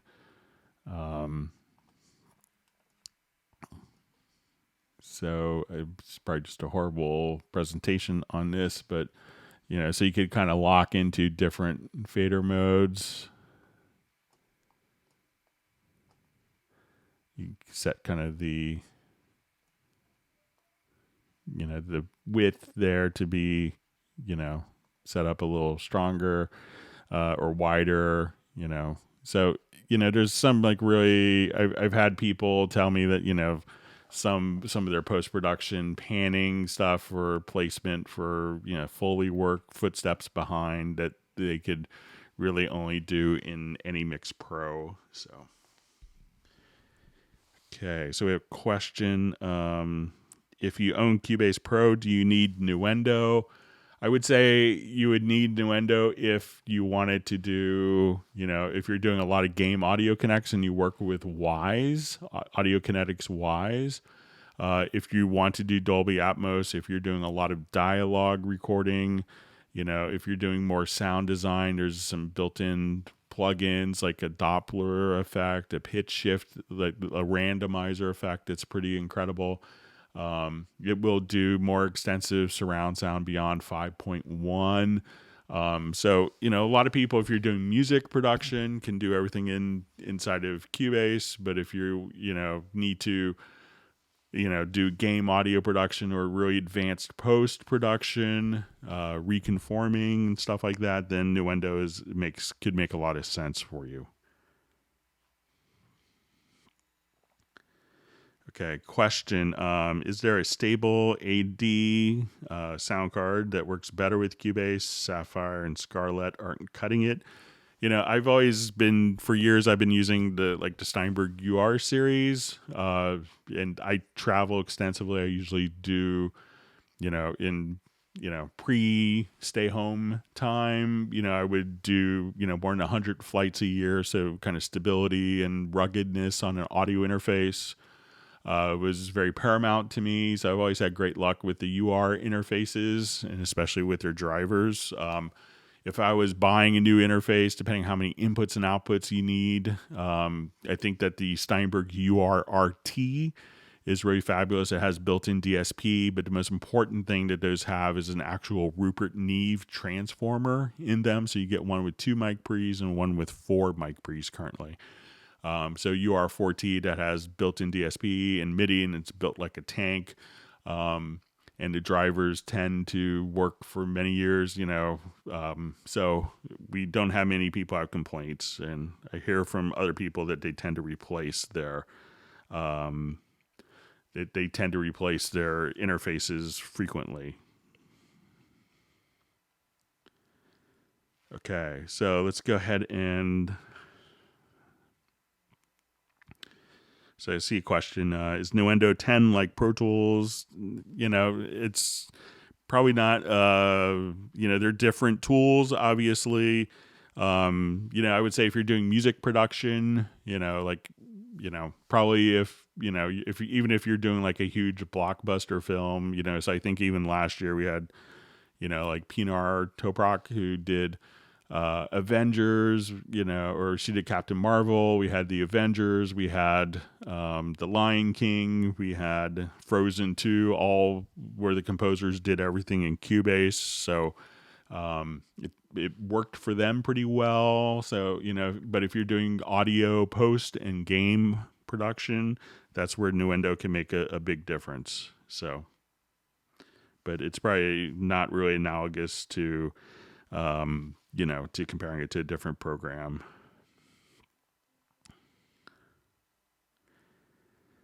Okay, I see a question. How can you activate the drum editor after clicking on a drum part? It always comes up with a piano roll. So if we have a drum part,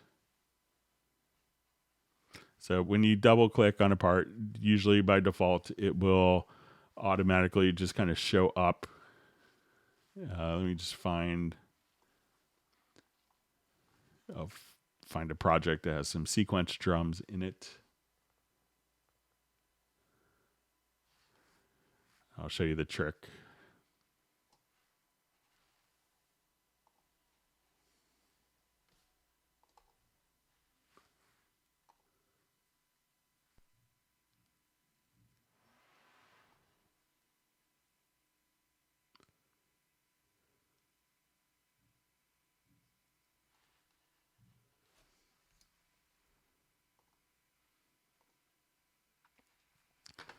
Okay, so when I'm here, you could say we have...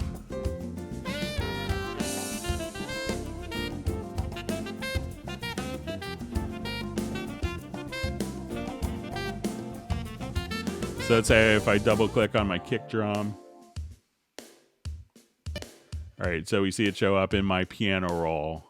So the trick is if it's routed, by default, if your drum track is routed to a drum map, and we could just say create drum map from instrument. So now when I double click, this kick drum is routed to, now it will automatically show. So once the track is routed to the drum map, at that point, you could just double click on that particular track here. So I can see my audio editor. This track is not routed to a drum track. It shows up in my piano roll. Now when I double click, it shows up in my drum editor, just like that. So once you have a MIDI part that's routed to a drum part, you could then remap it, and then it will automatically go. You could also change, there's a preference. So when you go to editing, to MIDI, thought it was under MIDI. Let me just...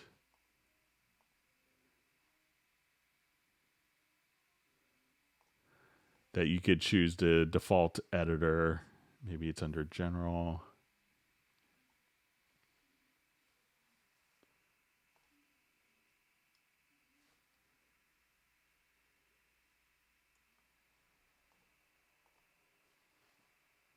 But there's a preference where you could say, I thought it was under...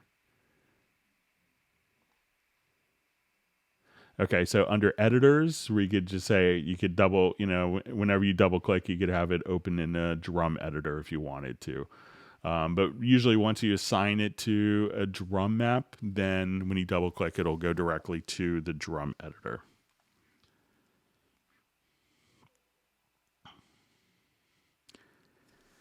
Okay, so we see, can the Vocal Writer work on volume tracks? So the Vocal Writer is just a plugin that kind of regulates volume on vocals. It's kind of the intention. So that could, there's not necessarily a volume track, but you could do it on a particular track, and that will work with Cubase without any issues. So it just runs as another plugin. Okay, just going through more questions. Thanks everyone for great questions. Hope everyone's learning a tip or trick.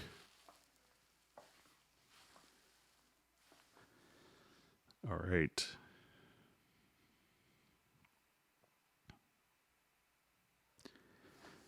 Okay, so I see a question. Can you work on several faders at one time without VCA? So there's a number of ways to link. So if I go to my mix console here, let's start off.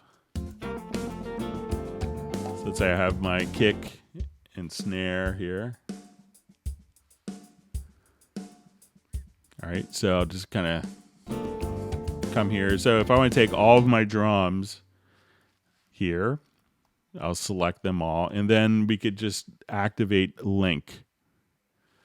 So, and then once we have the link set up, we could choose to link as a VCA or not. We could call it, I wanted to do a group. We have this as set to group 5. And now that we have this linked,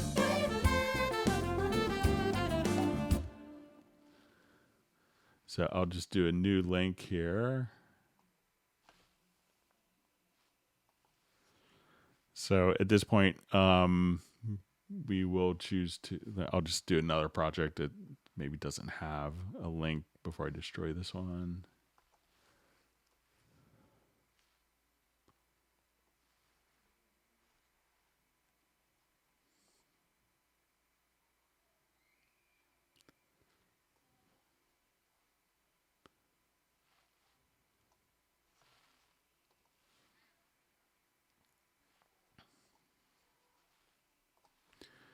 Okay, so for here I have my drum tracks.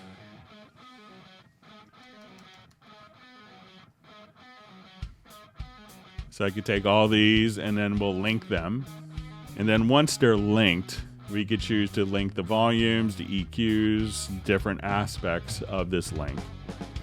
So now that they're linked, I could move one of them up.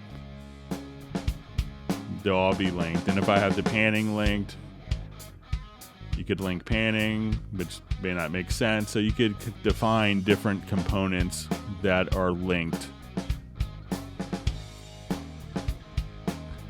So at that point, I'm not using a VCA, and we could just link our different channels.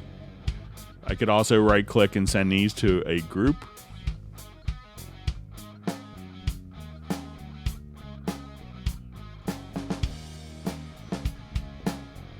So just say add group channel to the selected tracks. We'll make it a stereo group. And now I have my group. And this is a summation of all the different drum tracks in this particular group.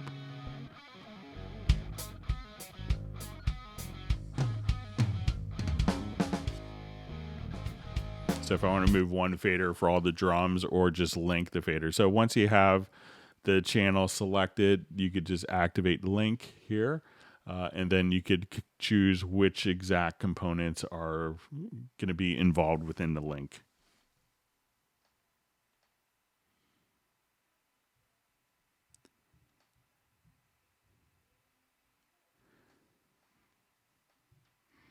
Okay. Just reading through different comments.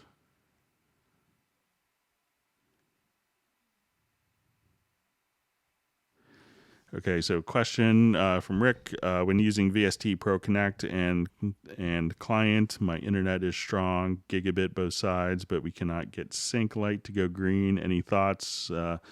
What else I could look at it to resolve? So one of the things, Rick, is to make sure that you actually, it's much better to use kind of just a wired connection because, the Wi-Fi can fluctuate quite a bit.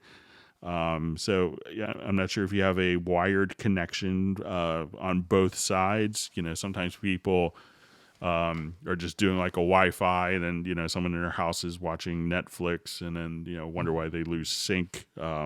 So make sure that you actually have a wired connection. But there's some other things that you could try as well. But try that, and let me know if that helps. If you have that set up, that's always a great first step.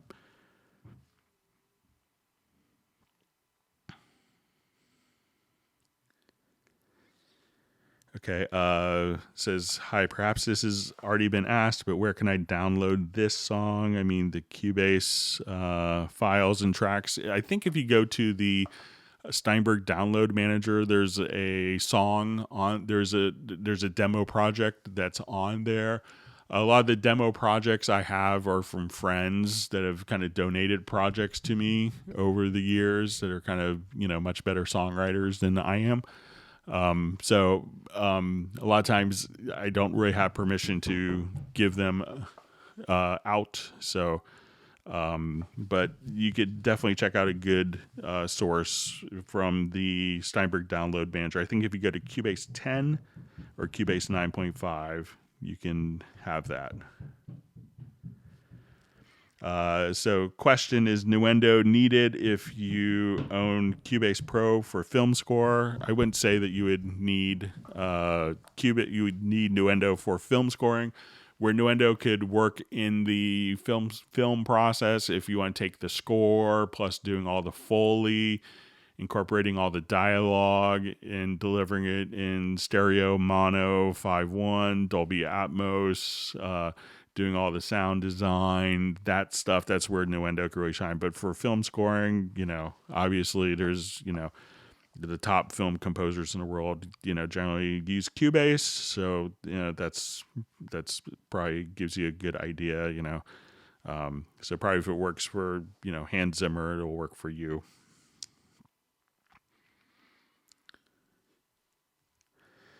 Okay, can you explain why some audio tracks cannot be dragged into the sampler track, including vocals recorded in the same project? It could be, so I haven't had any issues taking any audio files like into the sampler track, so just kind of drag and drop. We could do this, and now I could just and have that. But let me go ahead and check something if we did this as a part. So say if I created slices on this event. So now we have like a part, and let's see if that goes. Okay, so if it looks like if maybe, there's two different ways that you could have you could have parts and events. So if you have split your audio and it's into like, a whole series of different events where, each of these can be, almost like separate events. So when you double click, you go into the part editor. So here we see these will all be like sliced events that doesn't carry over. So if you've done like warping on stuff, you may want to go to your audio menu. And if we select this, we could say, there's like an events to part. Usually, let me just see if I have that. Okay, so you could just say dissolve part. And now if you have the sampler control, now that part has been dissolved, you could just drag and drop it in. So try just doing a dissolve part, or you could also just do a bounce selection and be able to drag that in.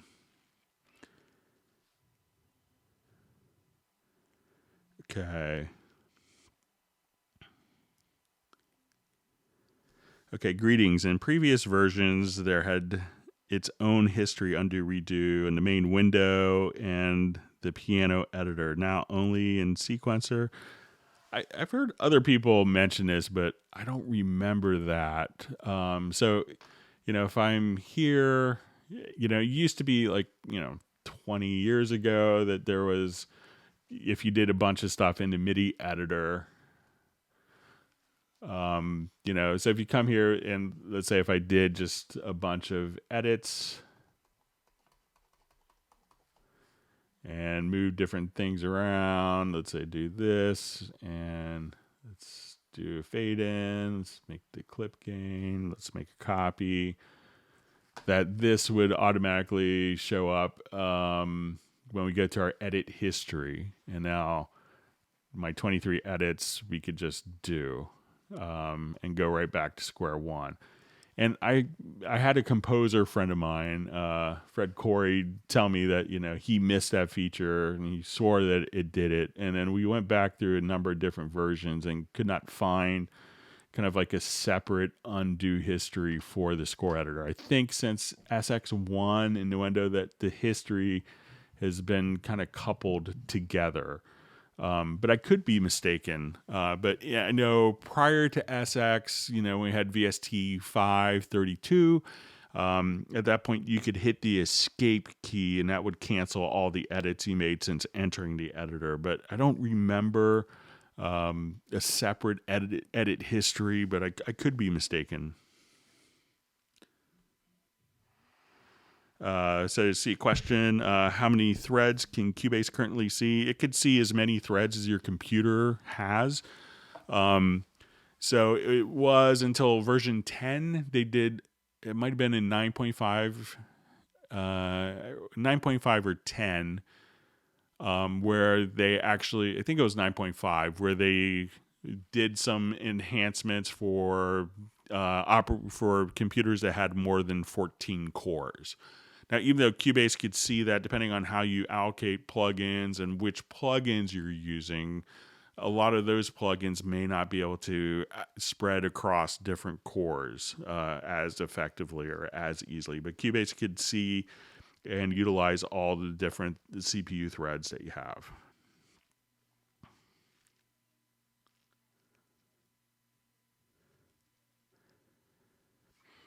Okay, so we see a question. How can you transfer a mix from song to song when mixing a full album of the same band or singer? So there's a couple ways. One way is to, if you're in the mix console,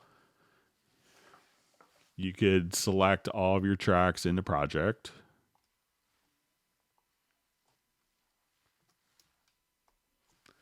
And then from this little drop-down menu, you could choose to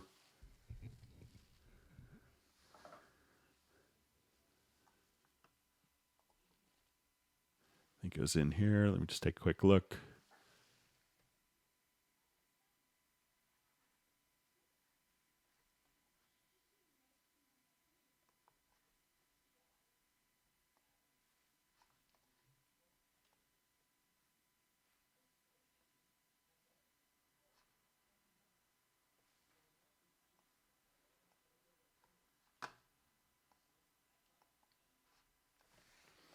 I thought it was in here where you could do like a save mixer settings. Let me just try.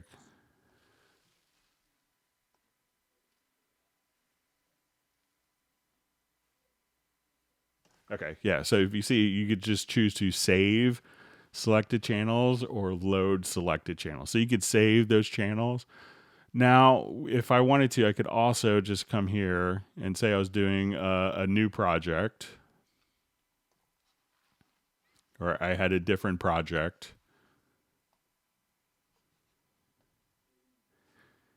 And let's say if I had 20 mono tracks, let's say, and this was song 2,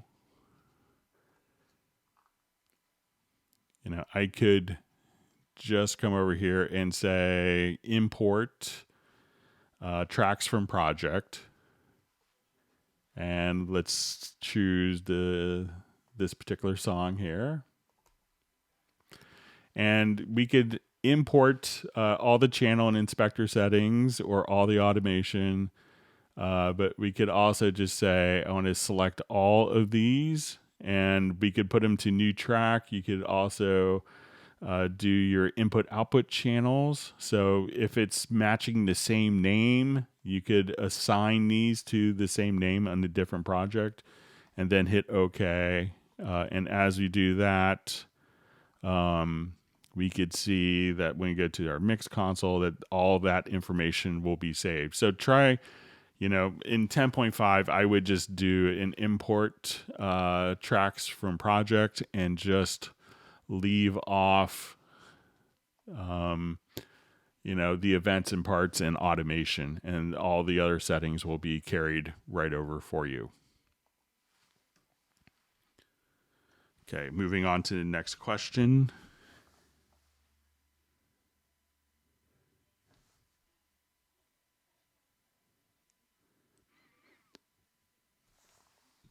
Okay, so let's sing a nice compliment that I've taught someone so much. That's always nice to hear. It's why we do these things.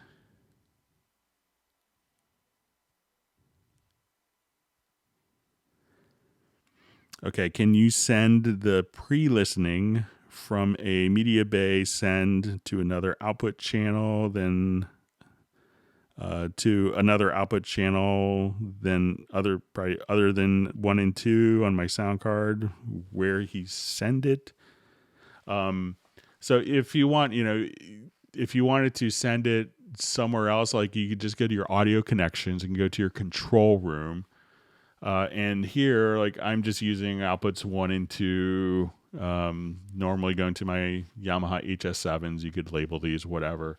But here you could pick and choose whatever inputs and outputs that you want for the system. So if you wanted to go to outputs 3 and 4, you could just choose that. And there's also I see some people that maybe want to have the preview modes like for headphones. So, and a preference I learned recently is if you kind of come over here to the control room, that you could have the headphone channels. You could use the phone channels as the preview channel. So if you have that kind of set up as a cue mix, that's another way of being able to send out the cues.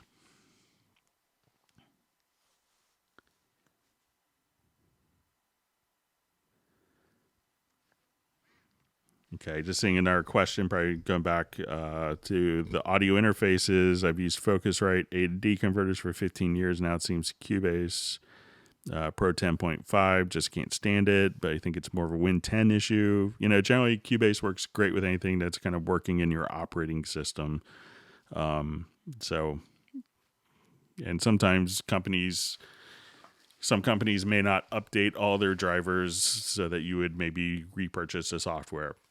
It's probably one of the biggest drawbacks of RME is, people will still use the same interface for 20 years instead of buying new interfaces every year or two from them.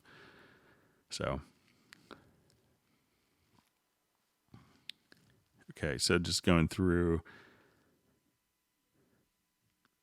Okay, can I choose the MIDI player for auditioning in the Loop browser on the track screen? So let's go take a quick look.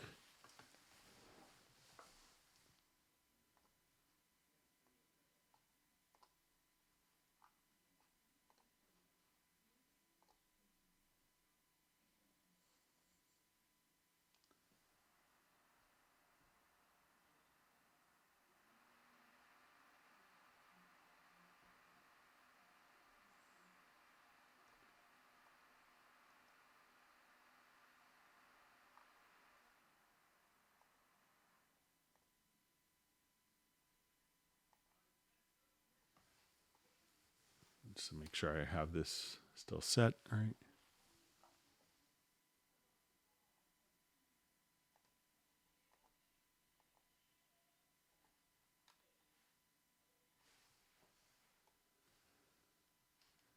Just check my preferences here.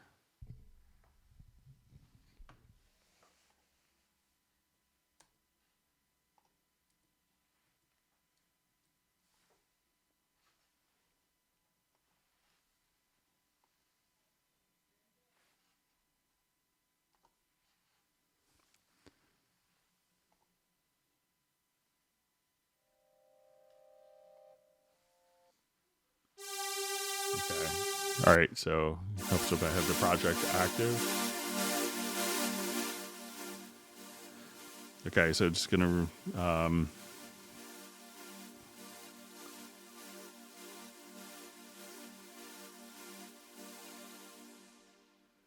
so I think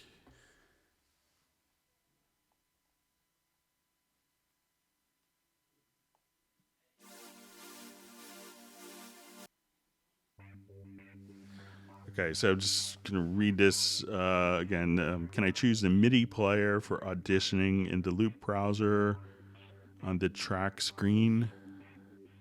So, make sure if you're doing this that you have the control room active. But it looks like that's just kind of. So I'm not sure what you mean by the MIDI player for auditioning. So, but just kind of selecting it here and having play turned on, that will load up the instrument with the preset and the MIDI loop.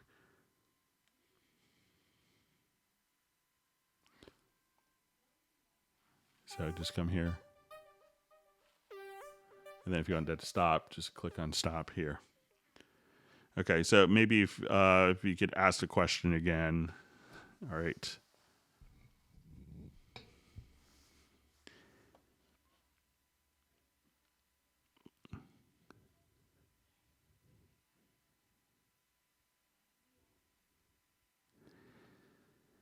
So it says, "Hi Greg, can you assign caps lock key from the computer keyboard as a key command?" It may not be able to. Some keys are kind of blocked out by the operating system. Like I know people want to use like the Windows key often, but let's give it a shot.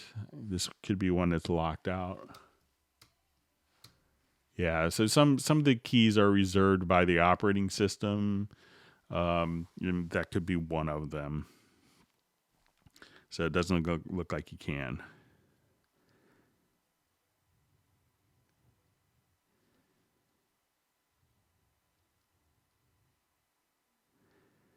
Okay, so I see a question. What happened to all the Steinberg denoisers? I no longer see them on the plugins list.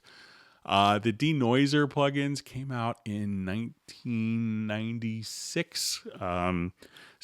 I don't think they were ever updated beyond, I think that maybe the developer who did it passed away originally.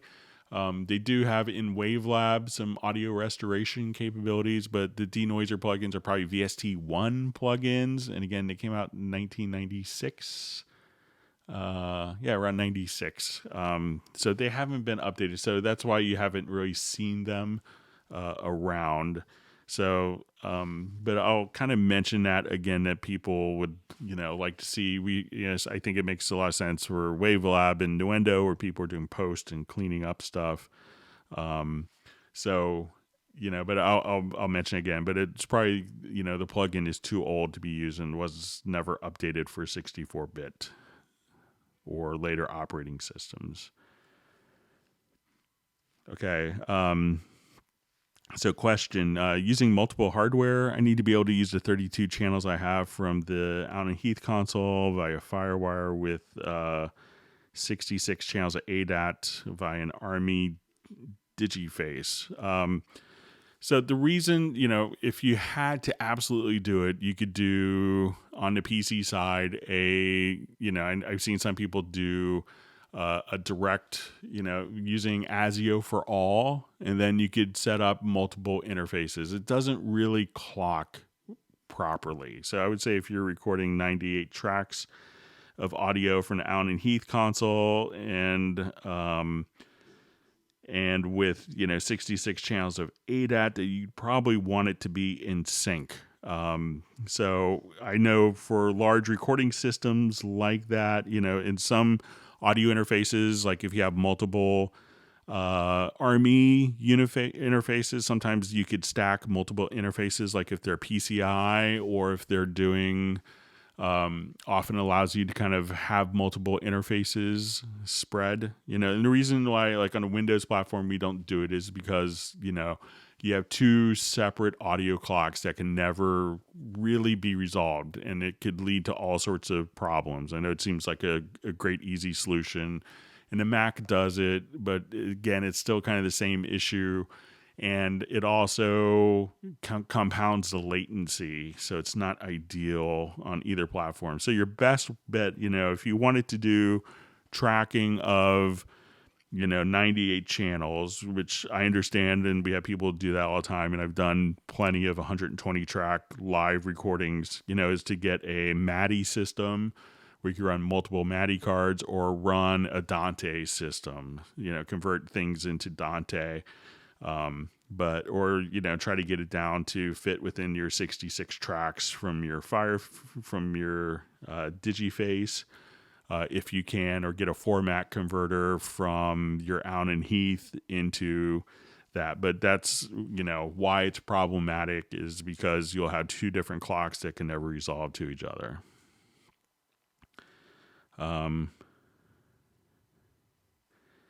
Okay, I see a question. What is Show Cubase Pro Desktop and why is it useful? So I'm not sure if, because it could be, if I understand correctly, like maybe, you could have the project closed, but Cubase could still be active if you wanted to open another project. So maybe it's a different Show Cubase Pro Desktop. Maybe if you could reiterate that question somehow, that could be helpful.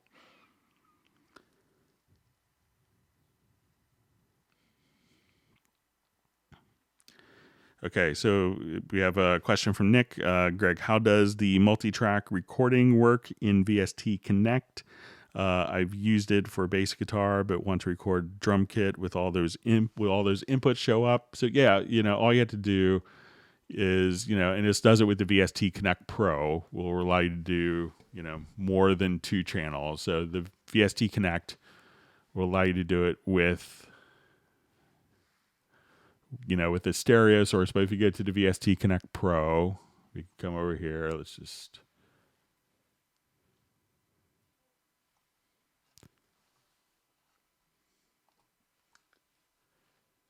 And I'll just get logged in real quick, see if I get this set up. Doing this and to hang out with everything is always tricky.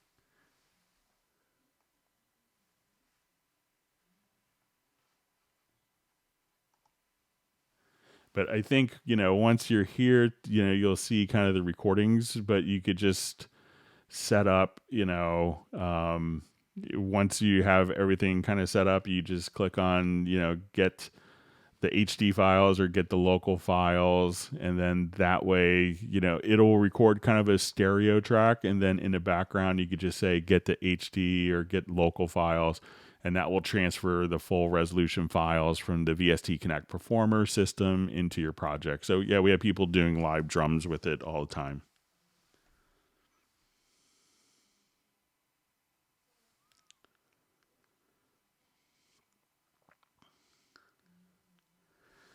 Okay, so question, will VST Pro allow multiple performers in multiple locations simultaneously or one performer at a time?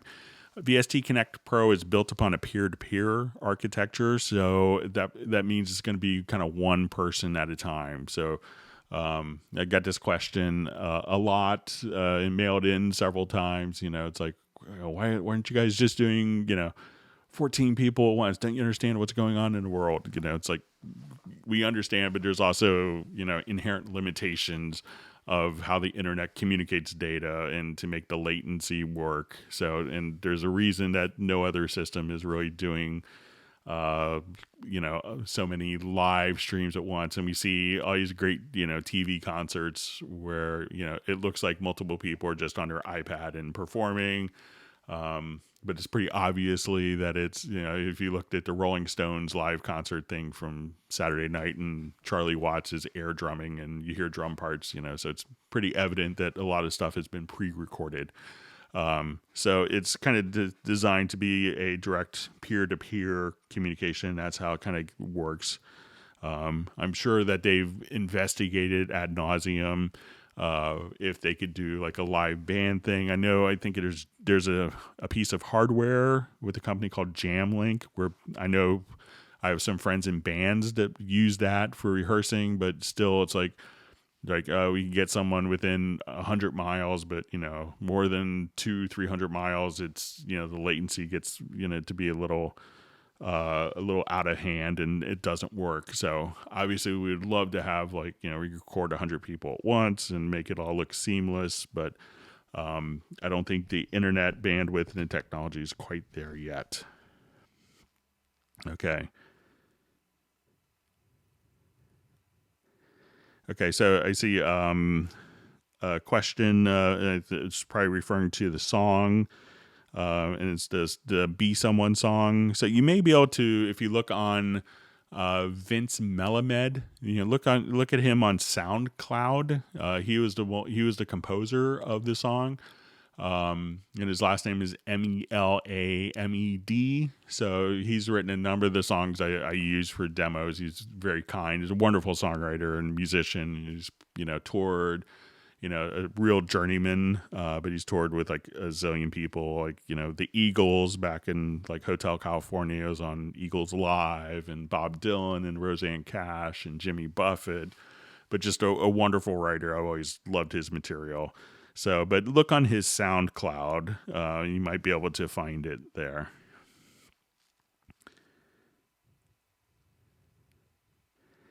Okay, so a question. Is there a way to remove all MIDI samples from Media Bay so it only contains audio loops samples? So when you come over to the Media Bay here, you could, and we go to loops, you could actually just kind of tell it what particular content it's looking for. So once you're here, you'll see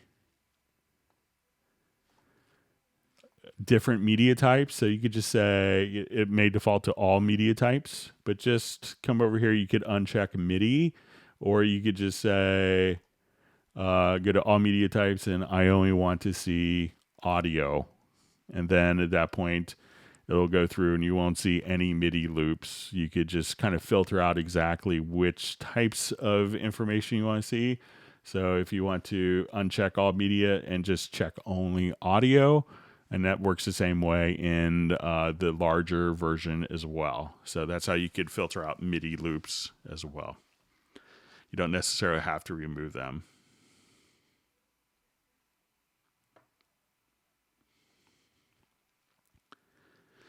Okay, the Cubase 10.5 video engine is very choppy. It makes it really difficult to score, to picture film. We need a solution, please. Check your codec. There's a very specific list. So most people are using like ProRes H.264 files. I see a lot of people that are doing 4K files, and sometimes that's totally overkill for what people are actually used to compose with. So I haven't had any issues with that, but often it could be that your file is too compressed and it's doing a lot of decompressing on playback because of the codec settings, or it's not compressed enough and it's, you're playing back a huge video file, and that's struggling with accessing things from different samples. So I would, you may have to use like a video conversion tool, like something like DaVinci Resolve or video converters to switch codecs. But I'm pretty sure if you change the codec of the video, that will work for you. So give that a try.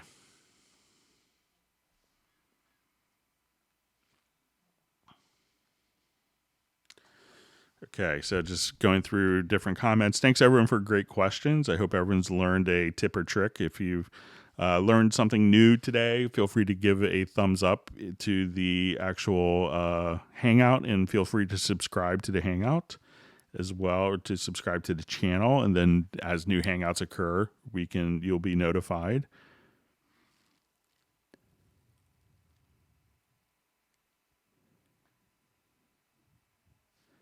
Okay, so question. I have a song with different BPMs and time signatures throughout the song.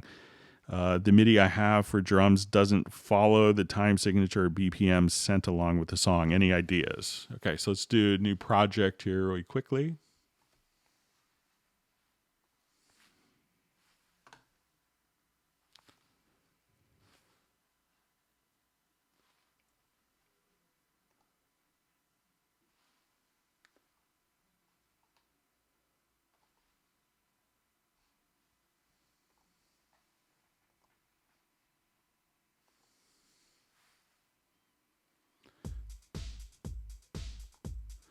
All right, so I'll just find a quick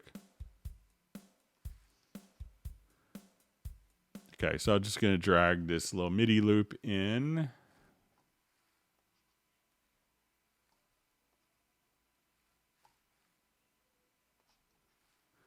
All right, so now that we have this, we'll just listen to our tempo going on. And I'll just...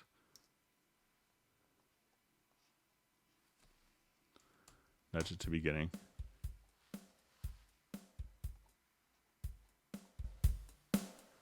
Okay, so we have a MIDI drum loop, and I'll just repeat it a bunch of times here. Okay. And let's add a tempo track.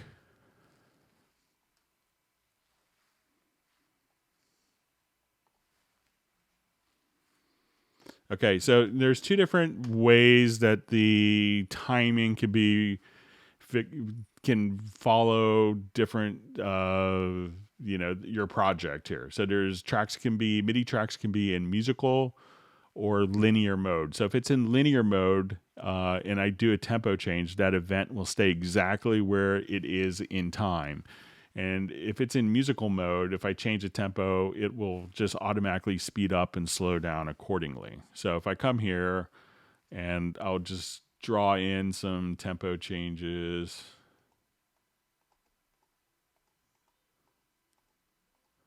So usually it's pretty easy for MIDI to automatically follow.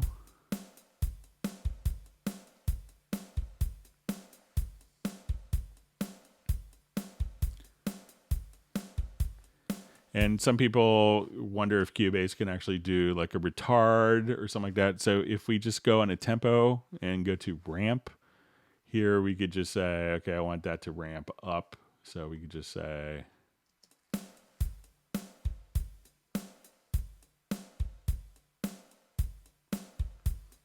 and now that will just gradually speed up. So you can see that this MIDI is automatically following the tempo changes.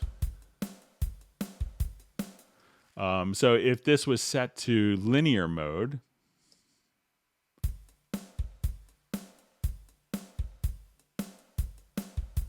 generally like those particular parts wouldn't follow the tempo changes. So make sure that you have this set to musical mode. Now, when you mention doing signature tracks, so, a MIDI drum part won't necessarily follow a signature track change. So if you go to, 5/4, 3/4, 4/4, the MIDI part's going to play. So that's not automatically going to be changing the MIDI drum pattern to fit the new time signature. So you may have to physically just edit that. And sometimes, people think, oh, okay, I'll just have this play 3/4. It'll play the first 3 beats. And, a drum beat in 3/4 may not make the same musical sense as a drum beat in 4/4. So by default, the MIDI tracks will, follow the tempo changes, but not signature changes. You'd have to edit that. Okay, just...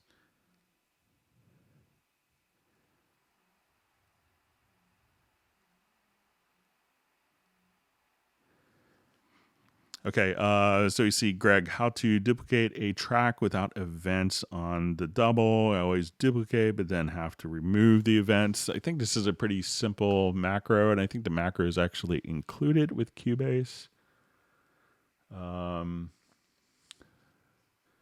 Yeah, so if you go to macros, you could just say duplicate selected tracks without data. So if I wanted to come here, I could choose to come right over here and just choose to duplicate selected tracks without data. And then there you go. So, and that's, if you wanted to see what the macro is, I think it's just 2 easy steps. So we'll go to my key commands and we'll look at our macros. So all that does is project, duplicate tracks, delete automation. And just in case your version doesn't have this, some of the earlier versions didn't.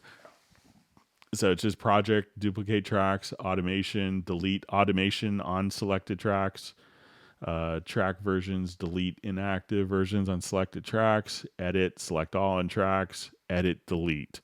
So if for some reason you don't have that macro, those are the 5 steps that you could kind of just add down.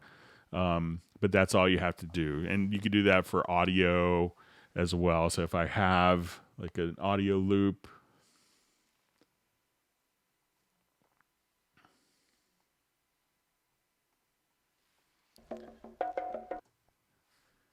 and I have this particular,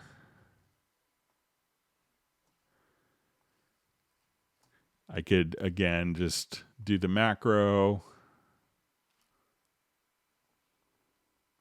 and then you're all set. So that should make it pretty easy.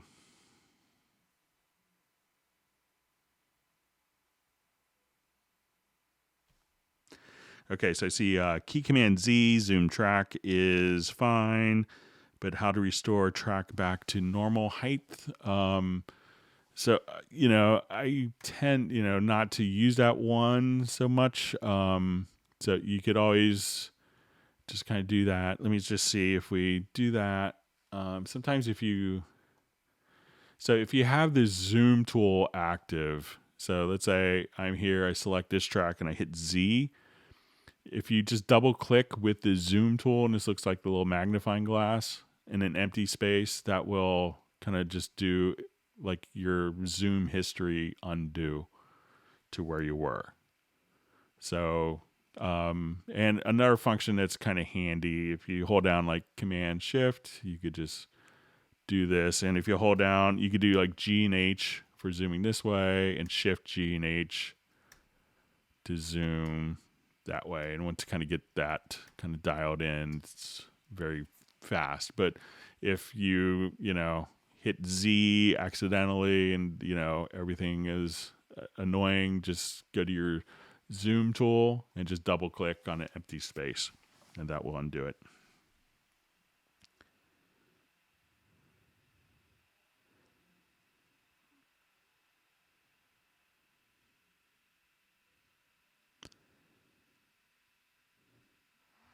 Okay, so I'm just seeing how to switch through channels up and down with the keyboard shortcut. So I'll just come over here, just add some tracks.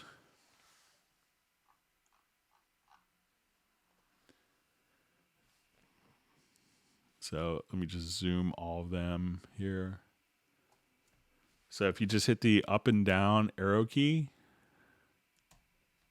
and you could even hold it down here. Okay, those are grouped together. So, or even here, you could just hit the left or right arrow key from the mix console. So depending on what your active focus zone is. Okay.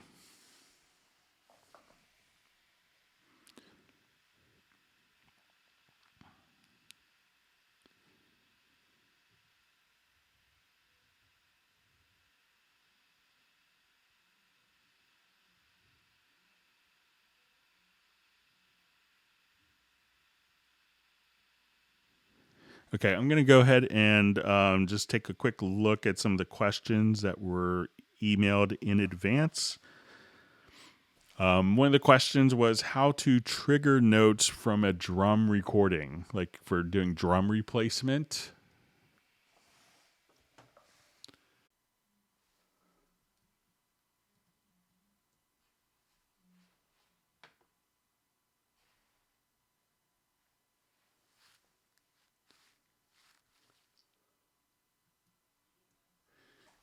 All right, sorry, my computer just decided to do an automatic software update and reboot in the middle of the Hangout. Apologize for that. I'm just going to make sure I'm back.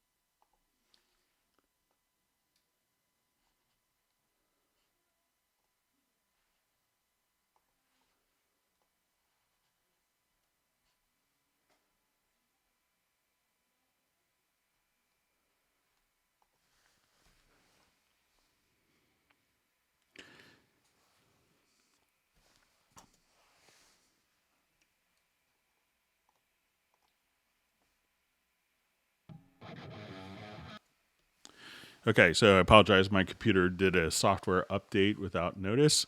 So apologize for that. Okay, so let's take a look at. So the question was getting back to how to do like drum placement or drum replacement for triggers. So here I have a Maple kit loaded up in Groove Agent. So I'll go ahead and we'll go ahead and just listen to a couple of samples. And this is one of the standard kits that comes with Cubase. And if I wanted to replace, let's say, the kick drum, I'm going to just leave that track selected. I will double click on my kick drum. We'll zoom in. And what I want to do is just to find the hit points. And we'll set our threshold. So while it's playing, if we wanted to. And then I could just say create MIDI notes. And I want it to be on pitch C1 on the first selected track. So I'm going to select this Groove Agent track.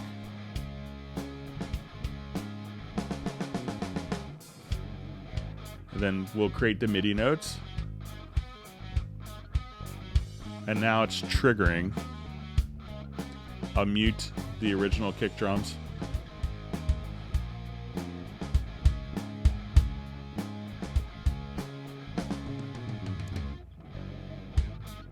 And now if I wanted to unmute those to listen to the kicks all together.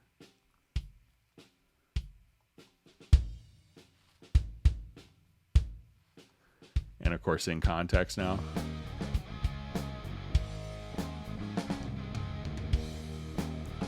So that's an easy way to do, quick drum sample replacement. Just double click, go into the sample editor.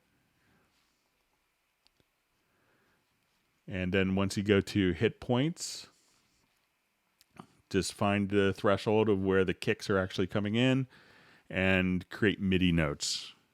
One of the other questions we had was how to copy velocity of MIDI notes from one part to another. And this is a really interesting question.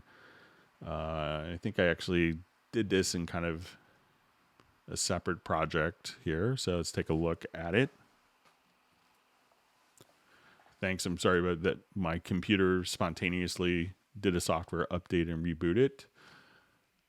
It's always fun in a Hangout. All right. So let's say I have my velocity. I have two different parts here.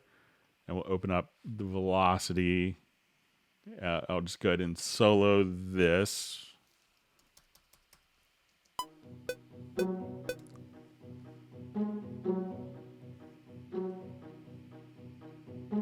And let's say I have another part that is let's just choose. That doesn't, and I wanted the velocities from this part to be in this part. So it's a pretty... One way I found to do this is I could double click. I'm going to open up, and this seems a little counterintuitive at first, my Quantize panel. So we'll see our quantization settings. And now what I'll do is just come right over here and open that up. And I'm going to drag this MIDI event over into the Quantize panel. I'm going to set the position down to 0 and the velocity to 100%. So what I've done is basically not applied any of the timing, but the velocities of that particular track, and that's saved as a preset. I will come here, and I'm going to quantize, and even though we're not quantizing shifting the musical position, I'm going to quantize the velocity or copy the velocity from that particular track. So now we double click on this track, we can see that velocity outline, and we can see this, and we can see that velocity outline, and now they will match.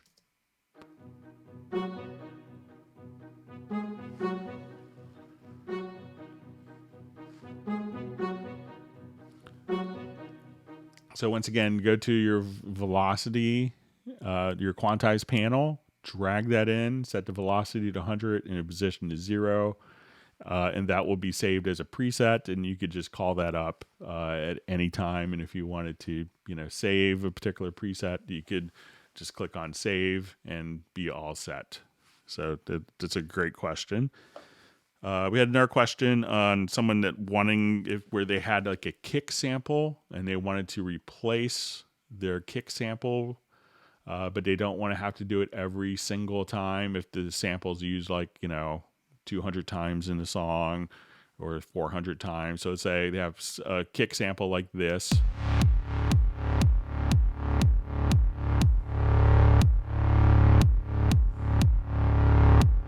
So obviously some side chaining going on. So I will come over here and just look for kick samples.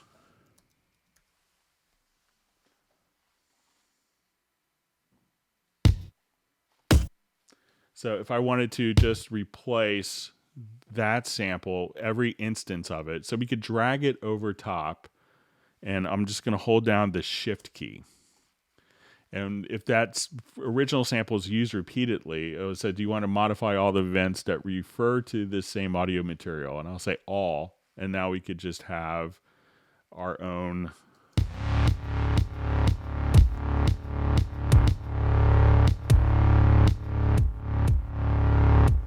So you could just drag over different replacement samples quite easily. Okay, let's move on to other questions that were sent in. Okay. So it says, recently upgraded to Cubase Pro 10.5. Never used a DAW before. I'm no spring chicken. Appears I'm much older than you. I'm old enough to have worked for Steinberg for 28 years as of this week, so I'm no spring chicken myself. So I'm unable to use the chord track without it triggering all other tracks, not audio, even though I have tried and also read the Cubase manual covering chord tracks. The chord pad also triggers Groove Agent SE5, the instrument tracks, the same time. Very frustrating. So let's say if we have like chords, probably the one little icon to hit is when we go to, let's say if we have a chord track here, and the chord track's really cool for, if I have like just a little bit of an idea, you could try out kind of different chord ideas. So I could say I want this to be an E chord or an F sharp chord.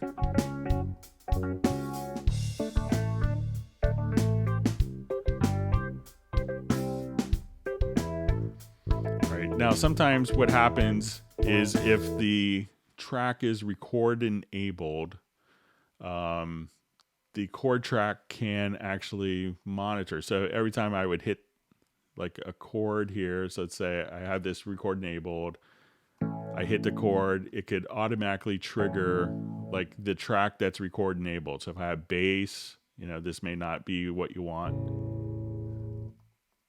Or if I have it set to drums, So that is probably not such a good idea when you're doing this. So you could, one, just simply not have those tracks record enabled. And sometimes it's not always the great option. But if you go and select the chord track here itself, so select the chord track, you'll have this little activate feedback icon. Try to turn that off. And then as we come over here and select all those parts, I click on the chord, it doesn't send out the feedback. So I could just come here.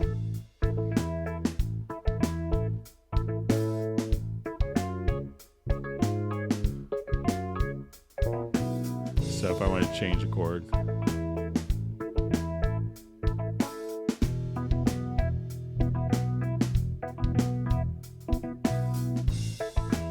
So just try to make sure that you select a chord track and that you disable the acoustic feedback, and that may do the trick for you.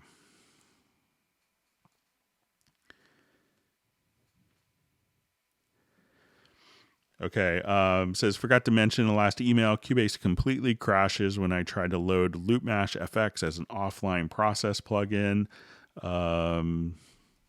Tiny snippet of audio too, so no overload or anything else. Absolutely nothing works, but not getting the standard. The program has stopped working.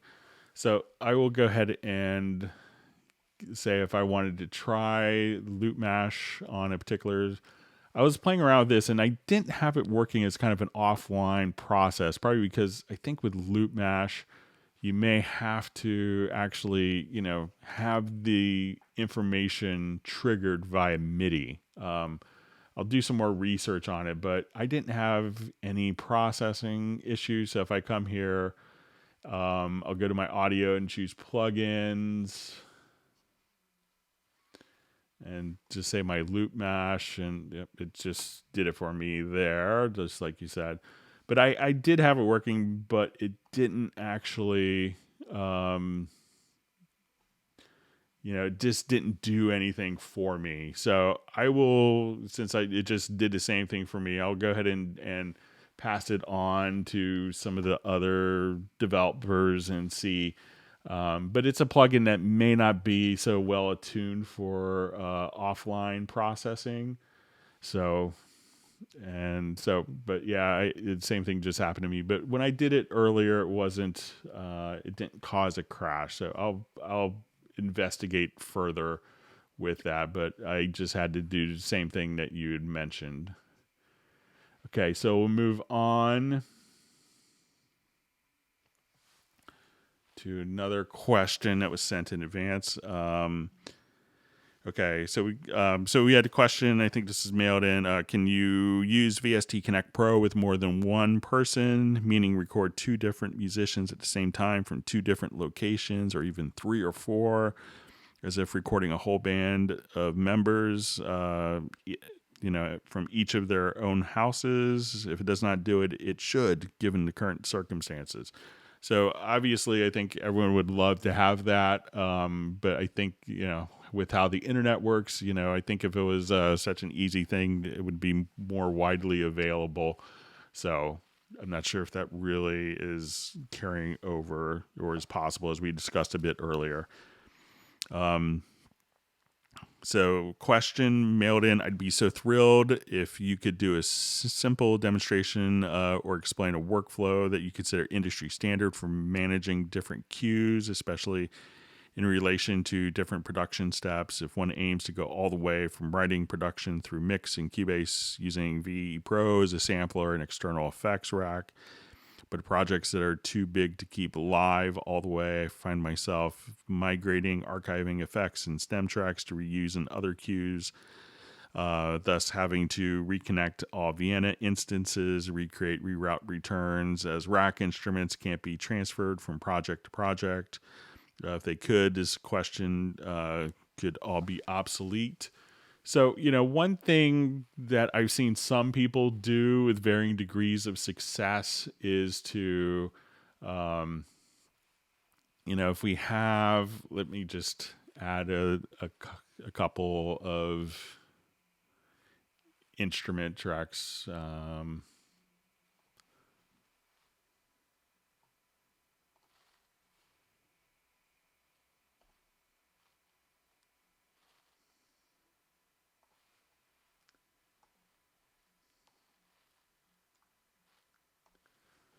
There's a number of different techniques that people use. Some people will disable tracks. So if you have a number of tracks in your project, and if they're not all being used, is just to right click and choose to disable tracks. That helps a lot of people. I know some people that will do, and this could also carry over into like tempo track information. So let's say if you come here and you have your tempo mapped, you have audio, and let me just add some instrument tracks here again.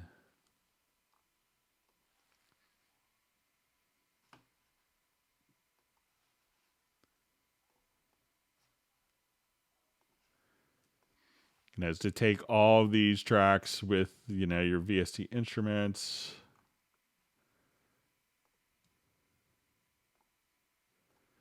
and, just doing track versions. So, I've seen some people, because you could have different track versions for your tempo track. So if you want to do like a new track version and start over, I've seen some people do that. I've also read where people, so you could just say, I want to take this track, this track, this track, this track, this track.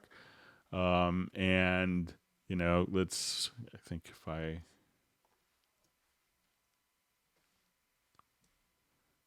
select this and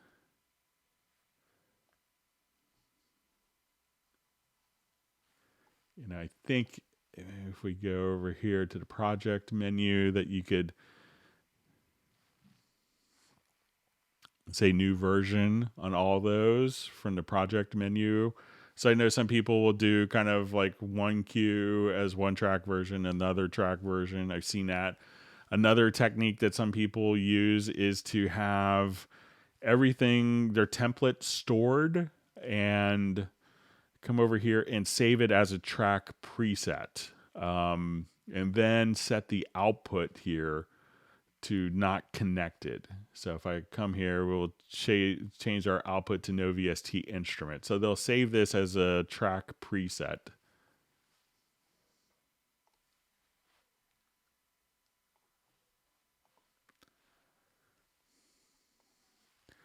And then switch it to no VST instrument, and then just come over here and reload the track preset.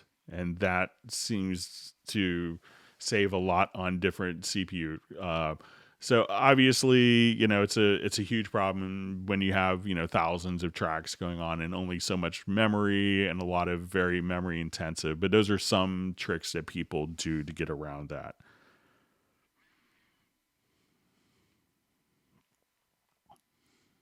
Okay, another question. Is it possible to make track presets default, or is there some tweak so one won't have to go through all the tracks and load track presets manually? For instance, I used the same custom quick controls in all my audio tracks.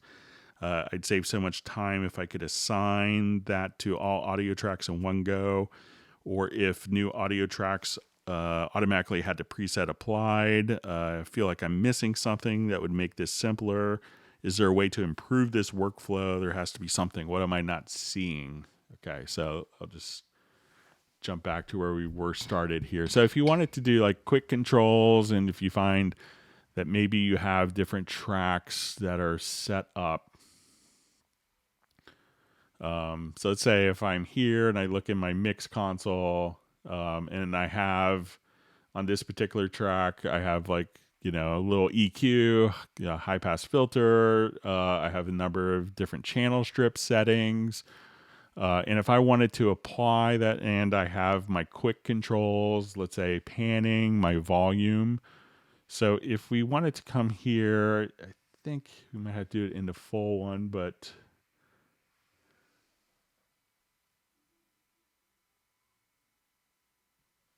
just taking a look, see if it's in this. I may have to go to the... Okay, so we have this copy first selected track settings.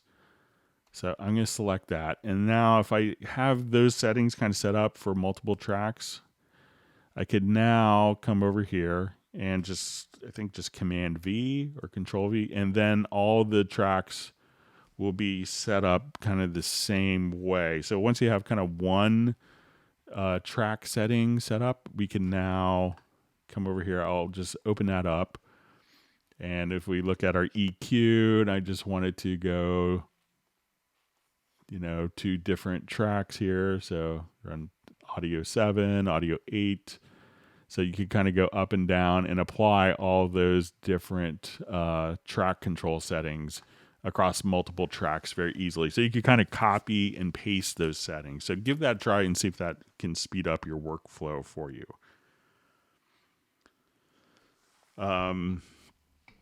Okay, so there's a question mailed in. I had a question about MIDI CC setup. I'm doing some orchestral work using a Studio Logic mix face as MIDI faders with my keyboard. I see there's an expression CC in Cubase, but no vibrato or dynamic CCs. Is there a way to add these or to set these up so that they stay for each track? I use East-West instruments for the orchestral samples. So if we have a MIDI track set up,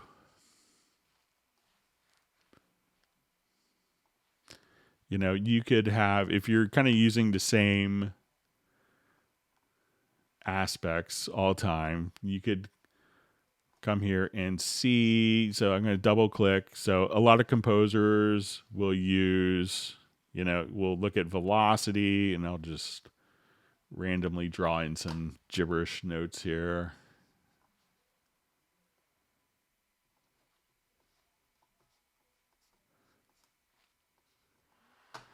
Okay, so they'll look at velocity. They will also add additional controllers.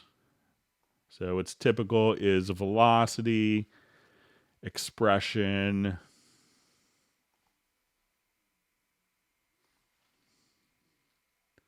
probably modulation.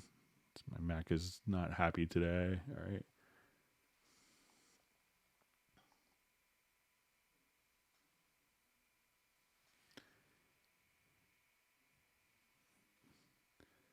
And let's say volume. Okay, so you could store these as a preset. So once you kind of come here, you could add a preset, and you could just call this like, east west.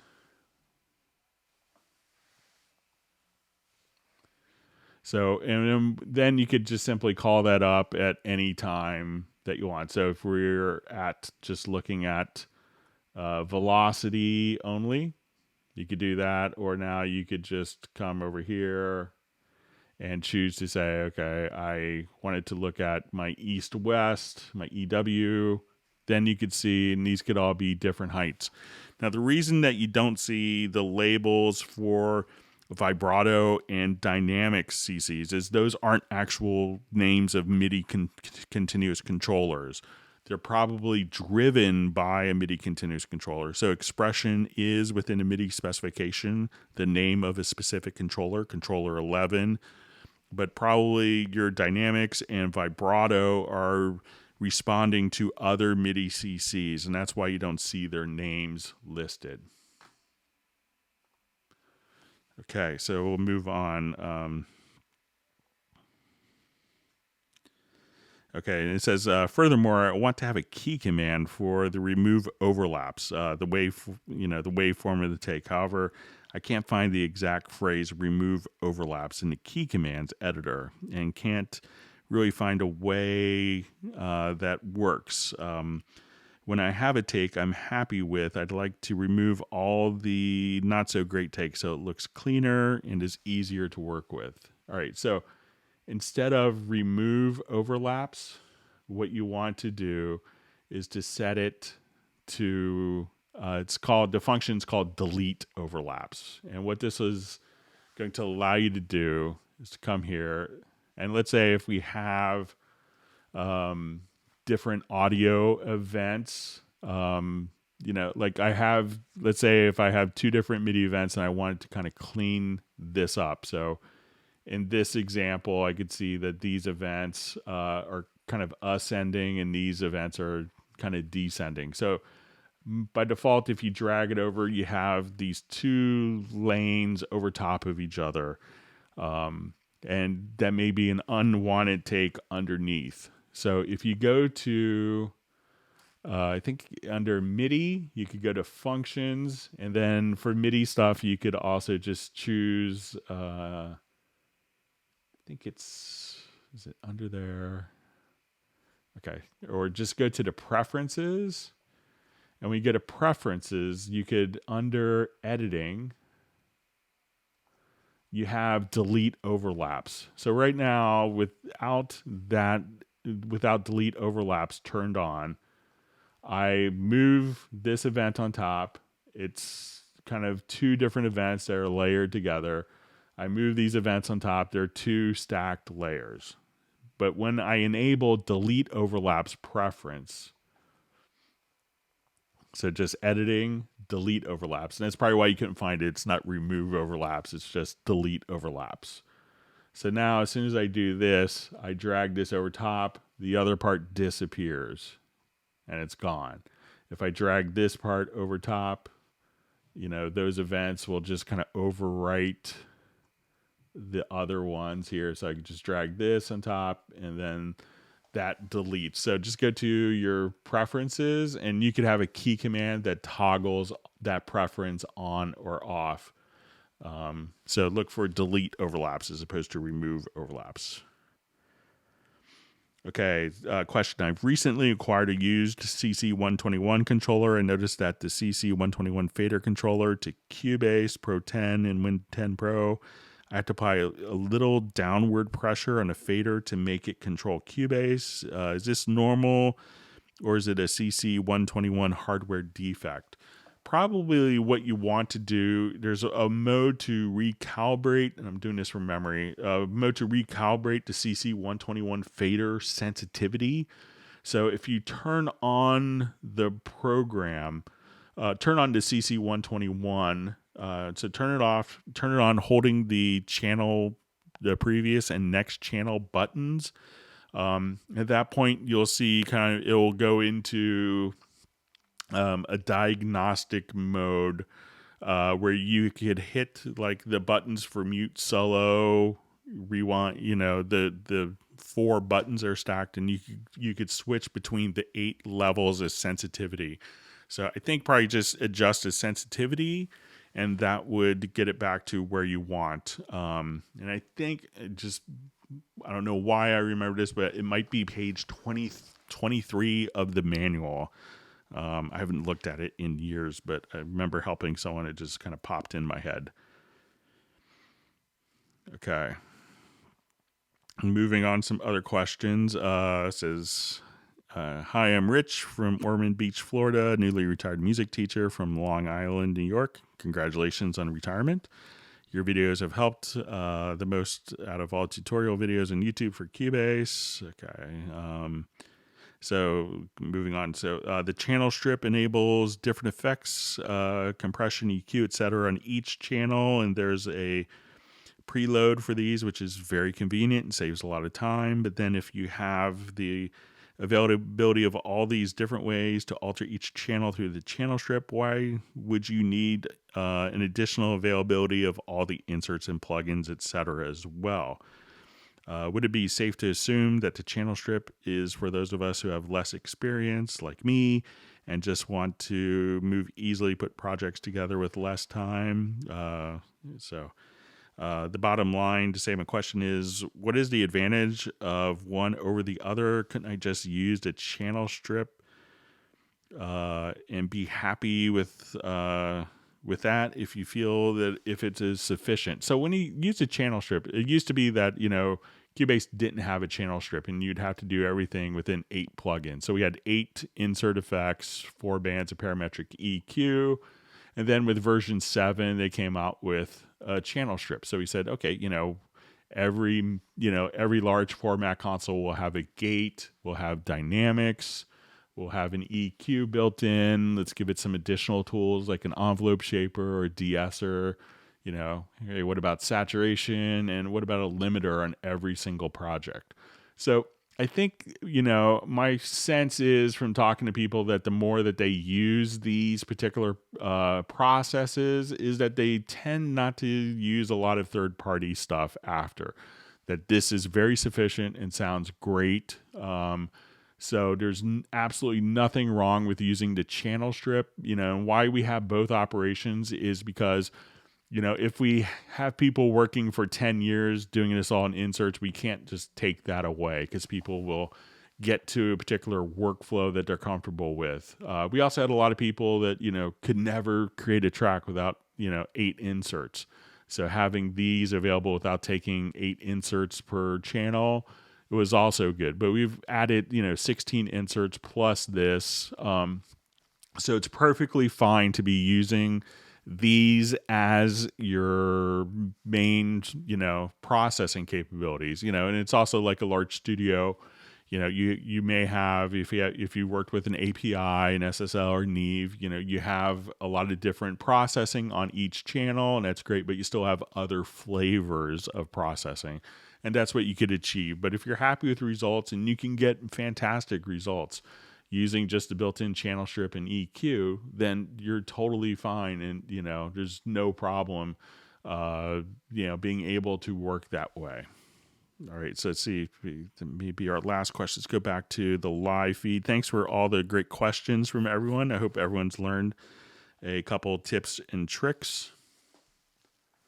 Okay, we'll go on. Sorry that my computer rebooted. That was a little scary for me. All right. Okay, so all right, so my timeline jumped way ahead. So let me jump back here. Just bear with me.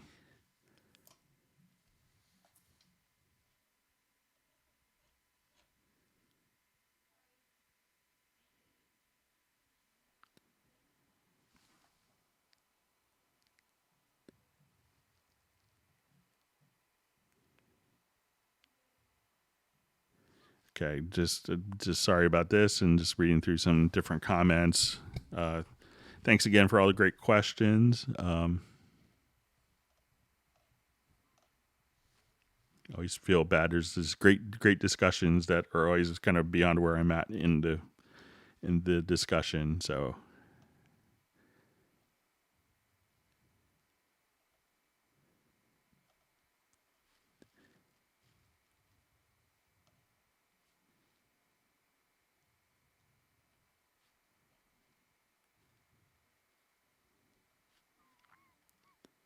okay, so I'll just go through a couple more questions. I know we're running late here.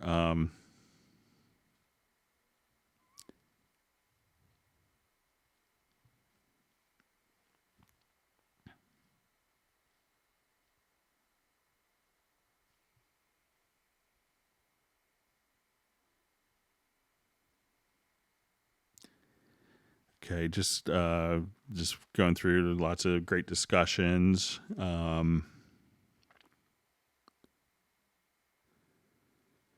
Okay, so I just see a question. What version are you showing there? How do you color the bottom fader channels? I'm on Pro 10, so I'm using 10.5. And one of the things with Cubase 10.5 is, you have colorized mixer channels. So I saw a little bit of a discussion in the comments about maybe, Greg, you could talk a bit about your take on sample rates. Sample rates are always an interesting thing. I would say, depending on the source material, it can make a big difference. If you're doing something very squeaky clean with, very classical maybe, or a lot of acoustic guitar stuff, like maybe a Tommy Emmanuel, where you're going for all those subtleties that the sample rate can benefit. If you're doing sound design, the sample rate can benefit as well. So, if you're doing pitch shifting of samples, a lot of those guys will do 192K just because when they, need to stretch something down 6 octaves, there's a lot more information for them to work with. So, but I would say often that, if your audio doesn't sound good, it's not the sample rate's fault. So, I think there's, the bit depths make a big difference, and depending on the source material, the sample rate may make a big difference.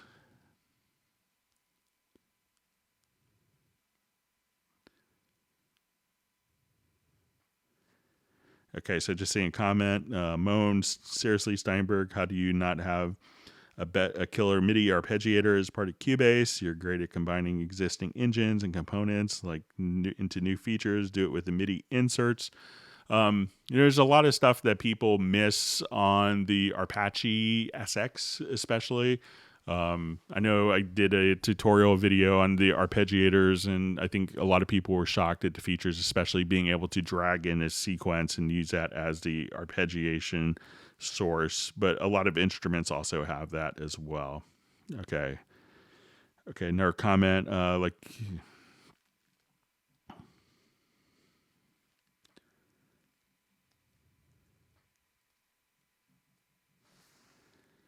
okay, so just reading through.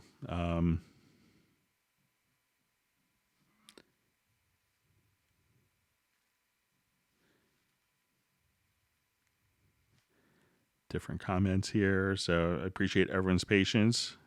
Hope everyone's learned a tip or trick.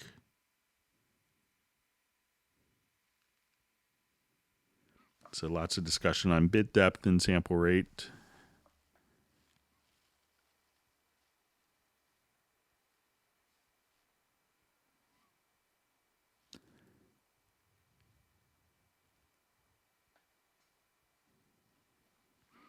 Okay, try and get another question or two in before we wrap up. Let's just see.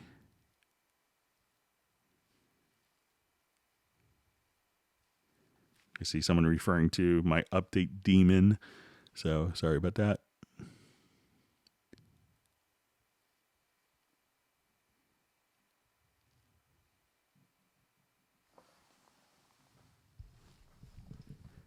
Okay, just lots of different comments. I'm just kind of going through them.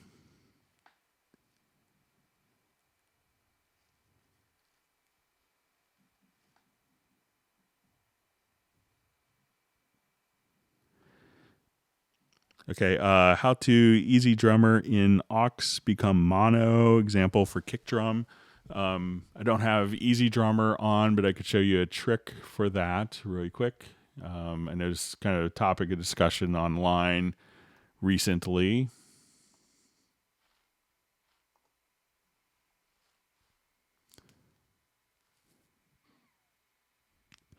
So I'll just get a Groove Agent instance here.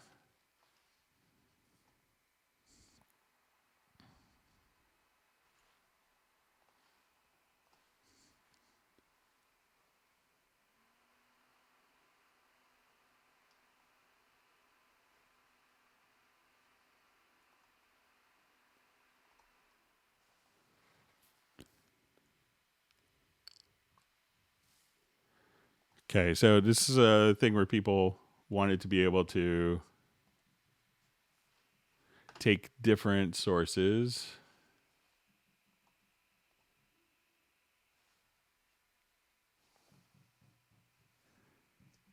and what you could do is, let's just check my connections here.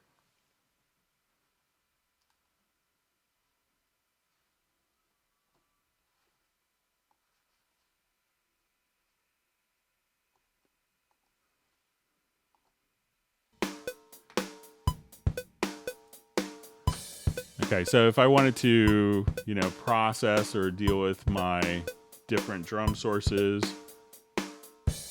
a little differently, I could come here and let's get to my instrument setting. So let me just find. So I will go to the mixer here and I'm going to set different outputs for my kick. So I'll say my kick is going out of out 1, out 2, my snare out of output 3. All right, I think my son's knocking on a door. Hang on.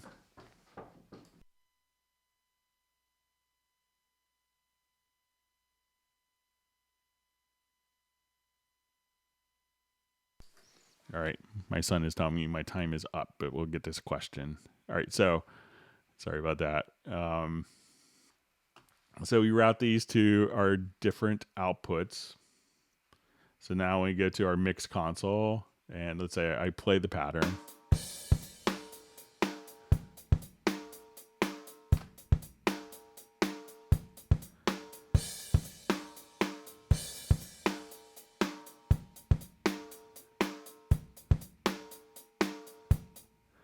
Okay, so I'll just close that. So I want to take the kick, and then I could just send this directly to a mono bus.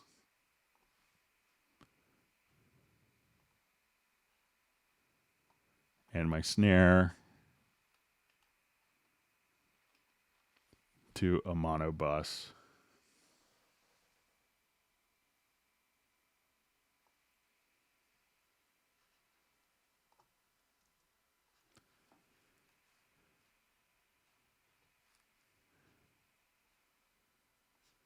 So, and let's say if we're just kind of playing, and we'll take a quick look at Groove Agent here.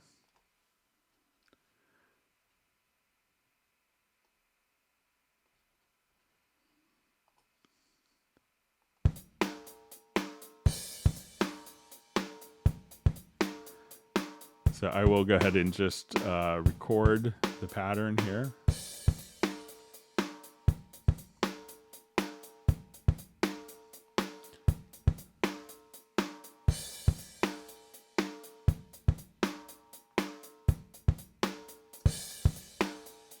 Okay, so I will come here, we'll stop our groove agent, and now I will just come over here, and if I did this right, we should now be able to do so this will work with any similar source. We'll come over here and go to our render in place, and then we could just have our channel settings. And then we will have our groove agent stereo out. And then you could also just come over here and choose to. So you could have the mono outs there, or if we do a export audio mix down, and we'll do a multi.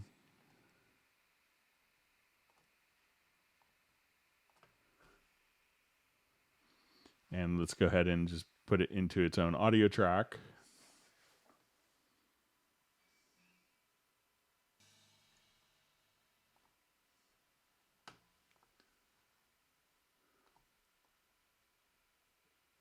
That you could have your stereo and mono sources together. So that's something to kind of play around with. So try routing it to like a mono groups and the groups to outputs, and then you should be all set with that. So I know we've gone about 3 hours and 20 minutes. Sorry that my computer did an automatic update. It was strange. I try to have it not do that, but sometimes our IT department gets a bit creative. But we'll go ahead and wrap up. Thanks everyone for the hangout. If you learned a new tip or trick, please feel free to give a thumbs up in a video. If you want to email questions in advance for the next hangout, you could go to clubcubase@steinberg.de and send an email there.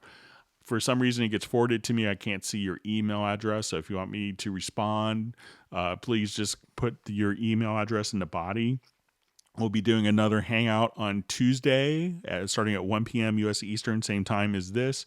And again, we're just trying to get you to know as many tips and tricks as you possibly can on your Cubase setups. We thank everyone for being a part of the hangouts. They're thrilled to see people throughout the whole world. And we want to make sure that everyone is staying safe. There's a couple other promotions that are going on in case you're not familiar. There's a upgrade promotion. So if you have something like Cubase Elements or Cubase Artist and want to jump up to Cubase Pro, I think it's 40% off until the end of the month. There's a 50% off of the VST Connect Pro. And also for people wanting to experiment, there's a stay home collection. So you get the Absolute 4 VST instrument collection, Dorico elements, Wavelab elements, and Cubase elements for 60 days to kind of try out and during our stay home era. So thanks to everyone for being a part of the hangout. Thanks for all the wonderful questions. And we'll see you on Tuesday. Everyone stay safe and healthy and have a great weekend. Goodbye.